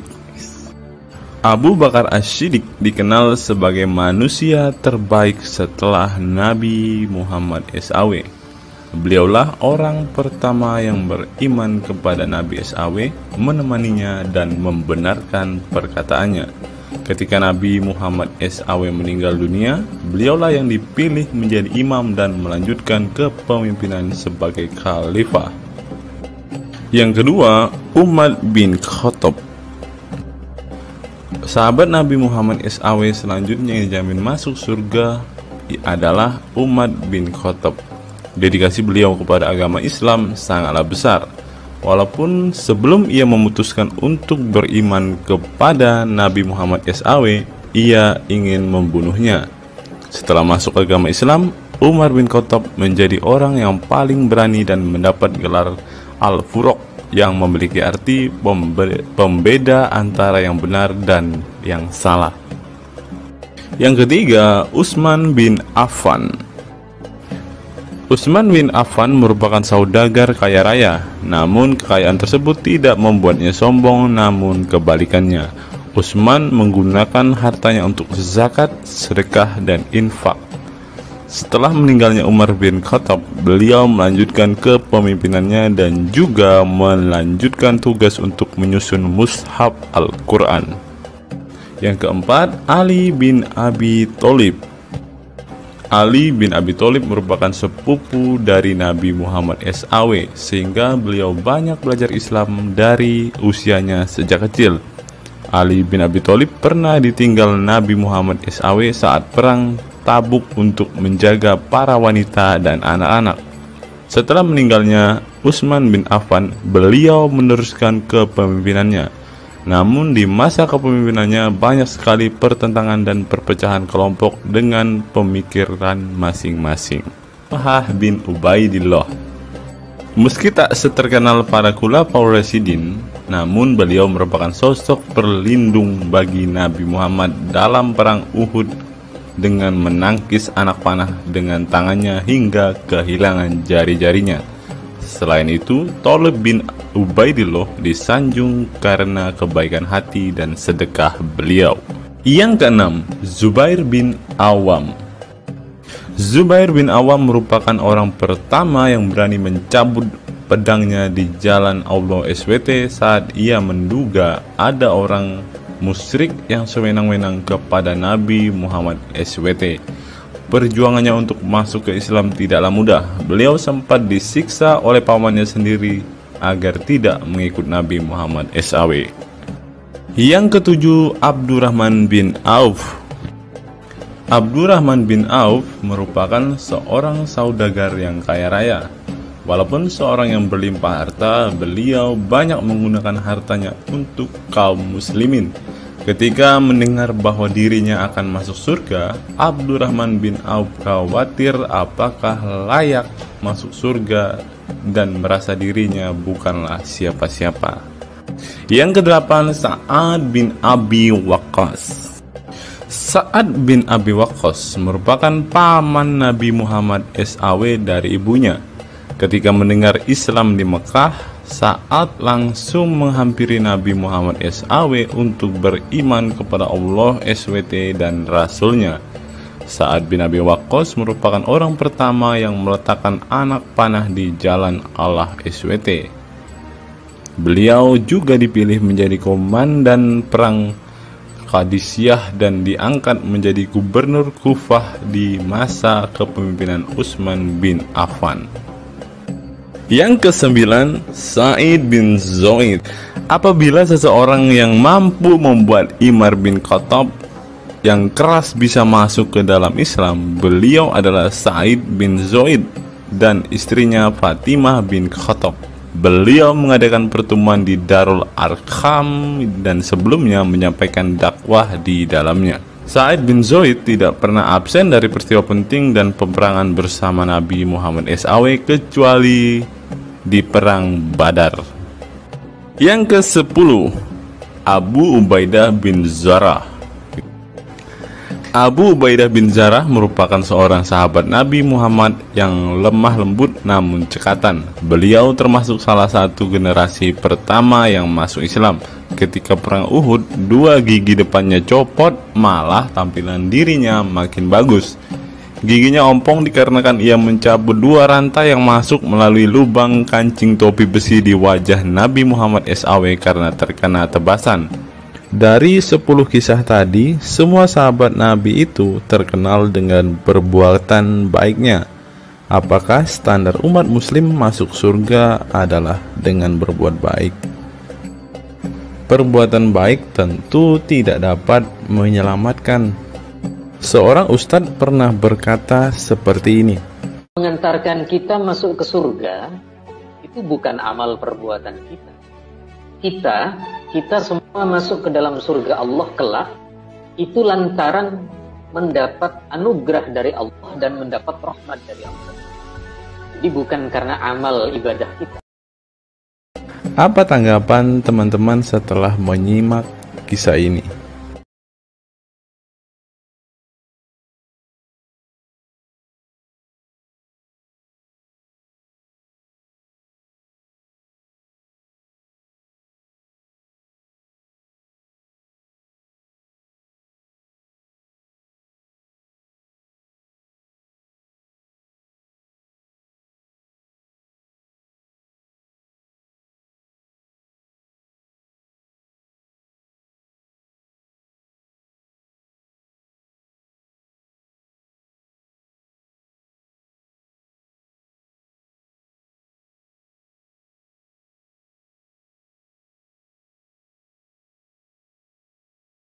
Saya teringat dengan satu perkataan seorang ustadz, teman-teman. Ustadz ini mengatakan bahwa memang benar saudara-saudara muslim kita itu hanya suka membaca Al-Quran, suka berbahasa Arab, tetapi pada kenyataannya mereka ini, teman-teman, ternyata adalah orang-orang yang tidak paham sama sekali dengan apa yang mereka baca, teman-teman. Dan akhirnya Ustadz ini mengatakan bahwa saudara-saudara muslim kita ini seperti keledai, teman-teman. Mari kita dengarkan apa yang disampaikan Ustadz ini. Kita bangga menghafal Al-Quran tapi tidak memahami Al-Quran. Senang mengulang berbahasa Arab tapi tidak mengerti bahasa Arab. Suka membaca Al-Quran tapi tidak memahami maknanya. Akhirnya apa? Menjadi keledai di Indonesia. Tidak sampai di situ saja, teman-teman. Menurut NU Online, seperti yang disampaikan oleh Gus Baha, ingin umat Islam banyak baca Al-Quran meski tak paham maknanya. Teman-teman bisa baca sendiri ya judul artikel ini. Artikel ini mengatakan seorang Gus ingin umatnya itu semua umatnya dia ingin bahwa mereka harus mau dan rajin membaca Al-Quran, teman-teman. Walaupun ya pada kenyataannya apa yang mereka baca mereka tidak ketahui, apa yang mereka baca mereka tidak tahu maknanya, teman-teman. Mari kita dengarkan dan lihat apa isi dari artikel yang diransir oleh NU Online ini, teman-teman. Jakarta, NU Online. Rais Syuriah Pengurus Besar Nahdlatul Ulama PBNU Kiai Haji Ahmad Bahaudin Nur Salim yang biasa dikenal dengan Gus Baha mengingatkan umat muslim atau umat Islam untuk memperbanyak membaca Al-Quran meski tidak memahami maknanya. Waduh, gak bahaya kah ini? Ustadznya mengatakan harus baca saja Al-Quran walaupun tidak paham. Wah, bisa-bisa umat Islam jadi keledai se-Indonesia nih, seperti yang dikatakan Ustadz yang barusan tadi. Karena semuanya disuruh baca, disuruh hafal, tidak peduli tahu atau tidak arti dan maknanya. Aduh, gimana ini, teman-teman? Sebagai kitab suci, Al-Quran harus lebih dekat dengan umat Islam. Cara mendekatinya bisa dengan mempelajari dan memahami kandungan Al-Quran atau membacanya. Membaca Al-Quran lebih bernilai ibadah, terutama di bulan suci Ramadan. Saya paling sangat ingin di Ramadan ini banyak membaca Al-Quran, baik membaca secara qiraatan saja atau lebih jelasnya. Sebagaimana dikutip NU Online dari akun YouTube Santri Gayeng, menurut Gus Baha, membaca Al-Quran tidak harus menunggu paham arti dan tafsirnya, sebab membaca Al-Quran dari huruf ke huruf sudah bernilai ibadah. Meskipun seorang yang membacanya itu tidak paham arti dan maknanya, terlebih ketika membaca dan kemudian menjadikan isi Al-Quran sebagai bimbingan hidup. Gus Baha mencoba melogikakan orang yang membaca Al-Quran tetapi tidak memahami maknanya. Ia menjelaskan ketika seseorang membaca Al-Quran dan tidak paham maknanya, maka seseorang itu hanya menyibukkan diri dengan kalamullah. Hal ini menurut Gus Baha sesuatu yang baik. Tetapi Ustadz yang tadi mengatakan kalau hanya bisa membaca tetapi tidak ngerti maknanya, mereka sama dengan keledai di Indonesia. Nah, sekarang umat muslim bingung nih harus ngikutin yang mana, mau jadi keledai atau hanya menjadi pembaca tetapi tidak tahu apa-apa nih. Lanjut, teman-teman. Efek dari kesibukan dengan kalamullah itu pasti tidak melakukan maksiat. Tetapi kalau kita melihat ya, kalau ada satu contoh kasus yang terjadi di pesantren kemarin kan, teman-teman, di artikel yang kita baca sebelumnya, bahwa kejadian atau hal yang bersangkut paut dengan maksiat ini terjadi di dalam pondok pesantren, teman-teman. Bagaimana ini Gus Baha? Kalau Anda mengatakan bahwa ketika orang sibuk dengan membaca Al-Quran dengan kesibukan membaca kalamullah dan bisa terhindar dari melakukan hal-hal maksiat, tapi kok di pondok pesantren malah terjadi maksiat nih Gus Baha, bagaimana ini? Lanjut, saya beri contoh, meskipun membaca saja dan tidak paham artinya, itu tetap baik. Ada orang yang semalaman itu duduk bersama keluarga, ngobrol ringan tentang masa lalu, cerita lucunya atau lucunya anaknya. Pada malam itu ditulis oleh malaikat bahwa keluarga ini tidak maksiat, tidak dugem, tidak narkoba, dan tidak ke tempat maksiat, jelasnya. Gus Baha mengatakan keberkahan dari seorang muslim atau muslimah menyibukkan diri bercengkrama bersama keluarga, asik guyon dengan teman dan tetangga adalah tidak melakukan maksiat dan tidak macam-macam, apalagi jika saat itu membaca Al-Quran. Hal ini sesuai dengan kajian ilmu usul fikih yang dipelajari Gus Baha dari Al-Makfurlah Kiai Haji Maimun Zubair. Ia menegaskan bahwa di antara kebaikan agama Islam adalah meninggalkan itu adalah pekerjaan yang tidak butuh modal. Gus Baha menjelaskan, apabila seseorang ingin mendapat pahala sholat, maka harus sholat. Kalau ingin mendapat pahala haji, maka harus haji. Namun ada kebaikan yang tidak perlu modal, yaitu meninggalkan kemungkaran. Caranya cukup meninggalkan hal-hal yang dilarang Allah. Cara meninggalkan kemungkaran bisa dengan bercengkrama dengan keluarga, baca Al-Quran, bercanda dengan teman, dan hal positif lainnya. Sehingga kalau ada orang yang tanya, kenapa baca Al-Quran meskipun tidak paham itu dapat pahala? Satu, karena itu kalamullah. Kedua, sebagai kebaikan itu adalah meninggalkan kemaksiatan. Meninggalkan itu bisa dilakukan dengan hal-hal mudah. Ini pentingnya ngaji. Saya ngaji usul fikih dengan Kiai Haji Maimun, abahnya Gus Yasin, katanya. Gus Baha mengaku sejak kecil ia sudah terbiasa membaca dan mempelajari Al-Quran, bahkan hingga saat ini.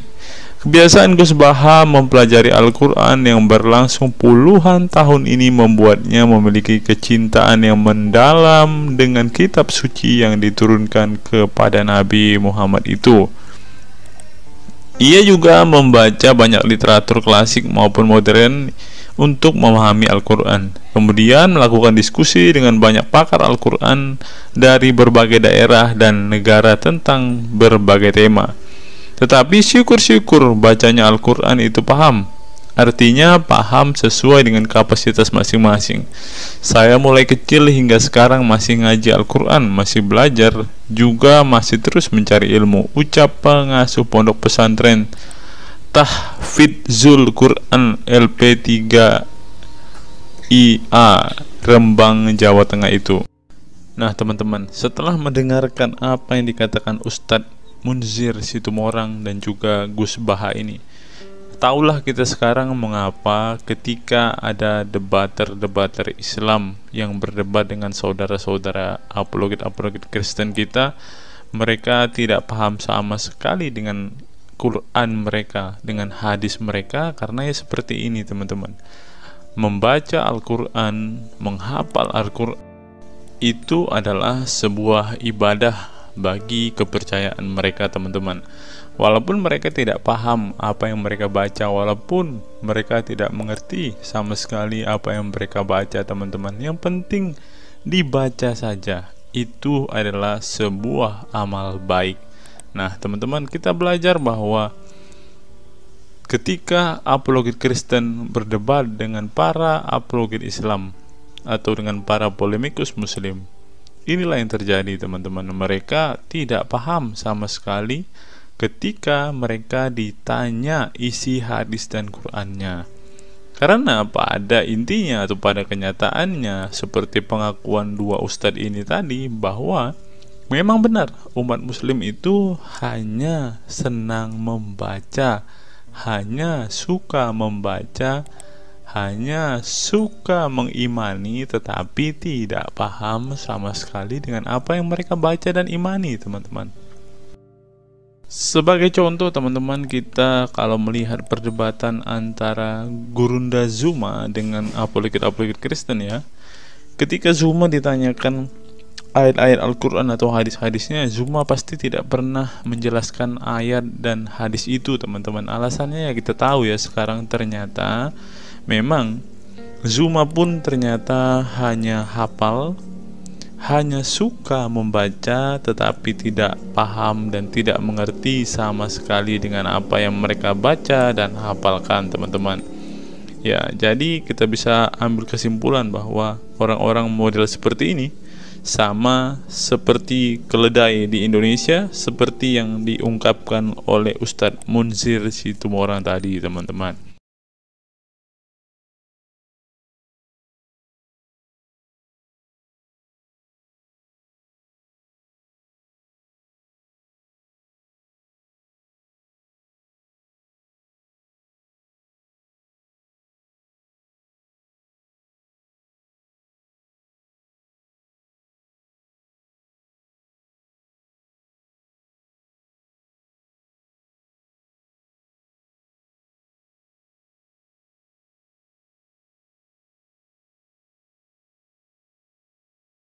Fenomena pemurtadan dan kelompok Islam radikal. Sejumlah sarjana Islam mengemukakan hukuman seorang murtad adalah hak prerogatif Tuhan, bukan wewenang manusia. Masalah pemurtadan selalu menjadi isu penting dalam sejarah wacana keislaman. Dalam Islam, tindakan atau sikap seseorang muslim meninggalkan agama Islam, baik dengan perkataan maupun dengan perbuatan, disebut dengan ridah atau irtidad dalam bahasa Arab. Dan orang muslim yang melakukan tindakan ini disebut murtad. Nah, seperti yang dikatakan oleh Yakut tadi teman-teman, dengan mengatakan toa itu seperti gonggongan anjing, dia sudah murtad teman-teman. Itulah sebabnya saudara-saudara muslim menganjurkan dia untuk istighfar dan mengucapkan 2 kalimat syahadat kembali. Lanjut. Seorang dikatakan murtad belum tentu mereka pindah atau konversi ke agama baru. Bisa juga mereka kemudian memilih untuk tidak beragama, menjadi sekuler, ateis, agnostik, dan lain sebagainya. Masalah pemurtadan ini bukan hanya diskursus dan fenomena eksklusif dalam Islam saja, tetapi juga dalam agama-agama lain. Ya, ada banyak pendapat di kalangan sarjana muslim tentang status ridah dan bagaimana seharusnya memperlakukan seorang murtad. Ada yang berpendapat ridah adalah masalah kepolitikan, bukan masalah teologi keagamaan, sehingga orang yang keluar dari Islam murtad tidak perlu dikenai hukuman apapun, termasuk hukuman pembunuhan. Karena itu akan bertentangan dengan doktrin Islam dan Al-Quran yang menggaransi kebebasan bagi seseorang untuk beriman dan beragama atau tidak beriman dan tidak beragama. Bagi mereka, sejarah hukuman pembunuhan bagi orang-orang yang keluar dari Islam lebih mengacu pada fenomena dan alasan sosial politik belaka. Dengan kata lain, kata murtad bagi mereka mengacu pada pengertian pembangkangan politik ketimbang pemberontakan teologis. Tak ada konsensus mengenainya. Tetapi ada pula yang berargumen bahwa masalah pemurtadan adalah masalah teologi keagamaan, sehingga orang yang mendeklarasikan diri keluar dari Islam harus dihukum bunuh seperti yang dipraktikkan oleh generasi Islam pasca wafatnya Nabi Muhammad. Menariknya, sejumlah sarjana Islam terkemuka, baik klasik maupun kontemporer, baik Sunni maupun Syiah, sebut saja seperti Muhammad bin Ahmad al-Saraki, Abu al-Walid al-Baji, Ibrahim al-Naqi, Ibnu al-Human, Buharuddin al-Mahinani hingga Ali Goma, Husin Ali Mutazir, Zafir Ahmad Gamidi, dan Torik Ramadan menyatakan tidak ada konsensus daripada ulama tentang hukuman bunuh bagi seorang murtad. Mereka juga menegaskan bahwa hukuman seorang murtad adalah hak prerogatif Tuhan, bukan wewenang manusia. Nah, sekarang kalau kita melihat, ada seorang ustadz mengatakan, Abdul Somad bilang, bagi yang murtad darahnya halal. Nah, gimana ya dengan Abdul Somad ini teman-teman? Dia sudah tidak menghidupi apa yang diajarkan oleh pendahulu-pendahulunya teman-teman. Lanjut, masalah sejarah dan fenomena pemurtadan dalam Islam ini dengan baik dikupas oleh Abdullah Said dalam Freedom of Religion, Apostasy and Islam, atau Taha Jabir Al-Wani dalam Apostasy in Islam, A Historical and Scriptural Analysis. Tulisanku ini tak bermaksud membahas secara lebih dalam dan detail tentang pemurtadan ini, tetapi ingin menyajikan sejumlah fenomena pemurtadan di kalangan masyarakat Islam kontemporer, di mana banyak orang-orang yang memilih keluar dari Islam bukan lantaran menghadapi peliknya masalah teologi keislaman misalnya, melainkan dikarenakan telah muak menyaksikan perilaku Islam itu sendiri, khususnya kalangan muslim ekstremis. Nah, ini juga yang buat saudara-saudara kita muslim murtad teman-teman.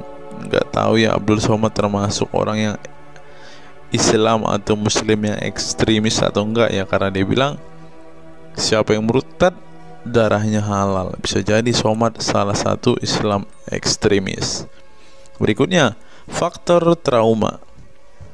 Bagi kelompok Islam militan konservatif, pemurtadan adalah tindakan haram dan kaum murtad harus dibunuh. Tetapi mereka tidak menyadari bahwa banyak kaum Islam yang memilih menjadi murtad justru karena mereka trauma dengan perilaku brutal kelompok radikal Islam itu sendiri. Lihat misalnya penuturan sejumlah mantan muslim dalam buku Living Islam, Apostate Speak Out, yang diedit oleh Ibnu Warak, nama samaran, seorang pensiunan Islam kelahiran Rajkot, India. Dalam buku yang sangat provokatif ini, sejumlah ex-muslim bersuara keras memberi kesaksian tentang kebobrokan perilaku kelompok muslim radikal di negara-negara yang mayoritas berpenduduk muslim seperti Pakistan, Bangladesh, Aljazair, Iran, Afghanistan, dan lain sebagainya. Para penulis buku ini sebelumnya merupakan para sarjana aktivis muslim yang taat saleh sampai akhirnya mereka menyaksikan momen-momen mengerikan dalam hidup mereka hingga akhirnya mereka menyatakan goodbye pada Islam. Lihat teman-teman, mereka ini adalah saksi keekstriman Islam, teman-teman. Kini mereka memilih menjadi Kristen, agnostik, ateis, humanis, sekularis, free thinker, dan lain sebagainya. Setelah mendeklarasikan dari emoh pada Islam, mereka kemudian pada umumnya memilih tinggal di Barat, khususnya Amerika Serikat, Kanada, Eropa Barat, dan Australia. Karena kalau mereka tinggal di Arab, ya pasti dipenggal, teman-teman. Sebagai suaka baru, mereka dengan pertimbangan satu, masalah ketidakamanan jika mereka tinggal di negara asal mereka, sebab seorang yang pindah agama dihukumi murtad dan mereka itu bisa dibunuh. Nah, benar apa yang saya katakan tadi kan, teman-teman. Yang kedua, lantaran di Barat ada jaminan soal kebebasan beragama. Nah, kalau di negara asal mereka hanya satu agama, teman-teman. Kalau mau meluk agama lainnya, siap-siap dipenggal karena darahnya halal. Inilah ajaran Islam yang asli. Berikutnya, buku yang ditulis oleh kaum murtad ini penting untuk disimak sebagai kritik tajam atas tindakan radikalisme agama yang dilakukan oleh, meminjam istilah Muhammad Said Asmani, kelompok ekstrim yang sering menebarkan kekerasan dan kebencian dalam menyampaikan pesan-pesan keagamaan tanpa disadari bahwa perilaku sadis dan barbar mereka telah menyebabkan sebagian umat Islam frustasi dan kehilangan kepercayaan terhadap agama mereka, kemudian memilih hengkang dari Islam. Ini menunjukkan bahwa masalah pemurtadan atau proses konversi tidak semata-mata masalah teologi keagamaan, tetapi juga sosial, politik, dan ekonomi. Itulah yang dialami Ibnu Warok, Ali Sina, Anwar Saik, Faisal Muhammad, Serek Malik, Samia Libini, Abul Qasem, dan masih banyak lagi. Semula mereka adalah para pemeluk Islam saleh yang kemudian memilih keluar dari agama ini setelah mereka mengalami dan menyaksikan peristiwa tragis dalam sejarah hidup mereka.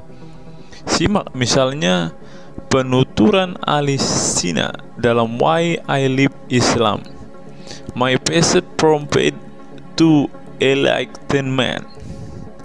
Ali Sina yang masih keturunan Ayatollah Iran ini menuturkan pengalaman getir hidupnya menyaksikan serangkaian horor di negaranya Iran. Dia mengatakan sejak Ayatollah Khomeini berhasil menggulingkan diktator Shah Reza Pahlavi pada tahun 1979, segera ia mengganti ideologi sekuler negara dengan ideologi Islami yang tunduk sepenuhnya pada otoritas Khomeini. Masih menurut Ali Sina, alih-alih ingin menegakkan kedaulatan Tuhan, dalam praktiknya yang terjadi justru penegak kedaulatan Khomeini, di mana melalui agen rahasianya yang bernama Saza Mene Ate Laat Fa Amniate Keskharar, yang disingkat Shefaq, dia dan para pendukungnya menghancurkan siapapun yang tidak mau tunduk pada otoritas politik keagamaannya, termasuk bekas sekutunya. Maka pada saat Imam Khomeini berkuasa, kata Sina, nyawa pun menjadi sangat murah. Ribuan orang Irak dibunuh sebagai efek perang teluk antara Iran-Irak. Ribuan pengikut Bahai Faith disiksa dengan tuduhan murtad, dan ribuan penduduk Iran yang menolak otoritas politik dan agama sang imam dipenjara. Nasib kaum perempuan lebih tragis lagi. Sebelum dibunuh, mereka diperkosa oleh tentara syariat dengan alasan sebagai imbalan pembangkangan kepada sang ayatollah sekaligus tiket menuju surga. Ngeri teman-teman, tiket menuju surga. Peristiwa tragis semasa rezim Khomeini ini membuat Ali Sina trauma dan kehilangan kepercayaan terhadap Islam, sehingga ia memilih murtad. Sekarang ia mendirikan Faith Freedom Foundation untuk mengadvokasi orang-orang yang ingin meninggalkan Islam. Selain Ali Sina, pengalaman getir juga dialami oleh Abul Qasim Bangladesh, Sherak Malik Pakistan, Anwar Shaikh Pakistan Bertain, Nadia dari Maroko, Samia Libina dari Tunisia, Azad dari India, dan masih banyak lagi. Setelah mengalami dan menyaksikan sejumlah peristiwa tragis kekerasan agama yang dilakukan kaum muslim radikal di negara mereka, mereka kemudian hijrah ke iman yang baru. Memang tidak bisa dipungkiri, di negara-negara berbasis Islam itu telah terjadi sejumlah peristiwa sadis yang dilakukan sekelompok rezim muslim militan dan kaum radikal agama demi ambisi politik kekuasaan mereka. Atas nama agama dan penegakan syariat Islam, mereka melakukan serangkaian teror dan kekerasan terhadap kelompok minoritas dan lawan-lawan politik agamanya.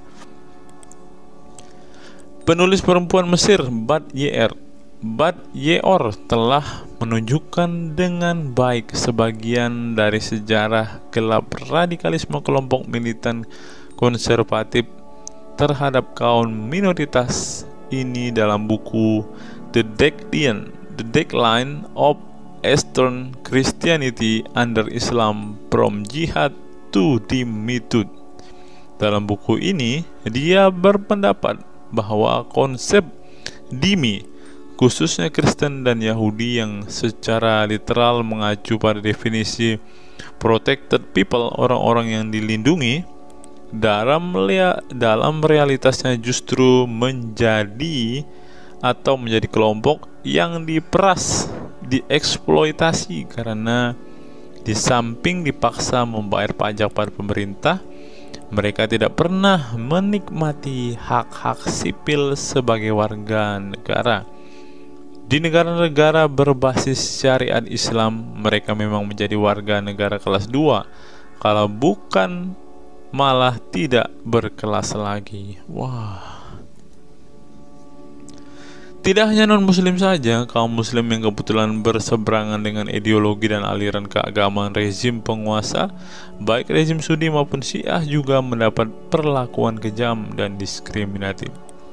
Sebagian dari kaum muslim yang dizolimi oleh rezim Islam ekstrem ini masih bertahan memeluk Islam, tetapi sebagian lain lebih memilih kabur ke negeri lain dan emoh memeluk Islam lagi. Ilustrasi di atas merupakan peringatan keras sekaligus memberi pelajaran berharga bagi umat Islam. Dengarnya saudara-saudara Islam, khususnya kelompok muslim militan konservatif yang selama ini getol berdakwah dengan cara-cara kekerasan dan intoleran. Perilaku brutal dan aksi-aksi kekerasan yang mereka lakukan tidak hanya menyebabkan simpati publik terhadap kaum muslim merosot atau melorotnya tingkat kepercayaan publik terhadap Islam sebagai agama damai, toleran, pluralis, dan rahmatan lil alamin. Tetapi lebih dari itu, tindakan konyol kaum radikal agama ini telah menyebabkan pemurtadan sebagian umat Islam itu sendiri.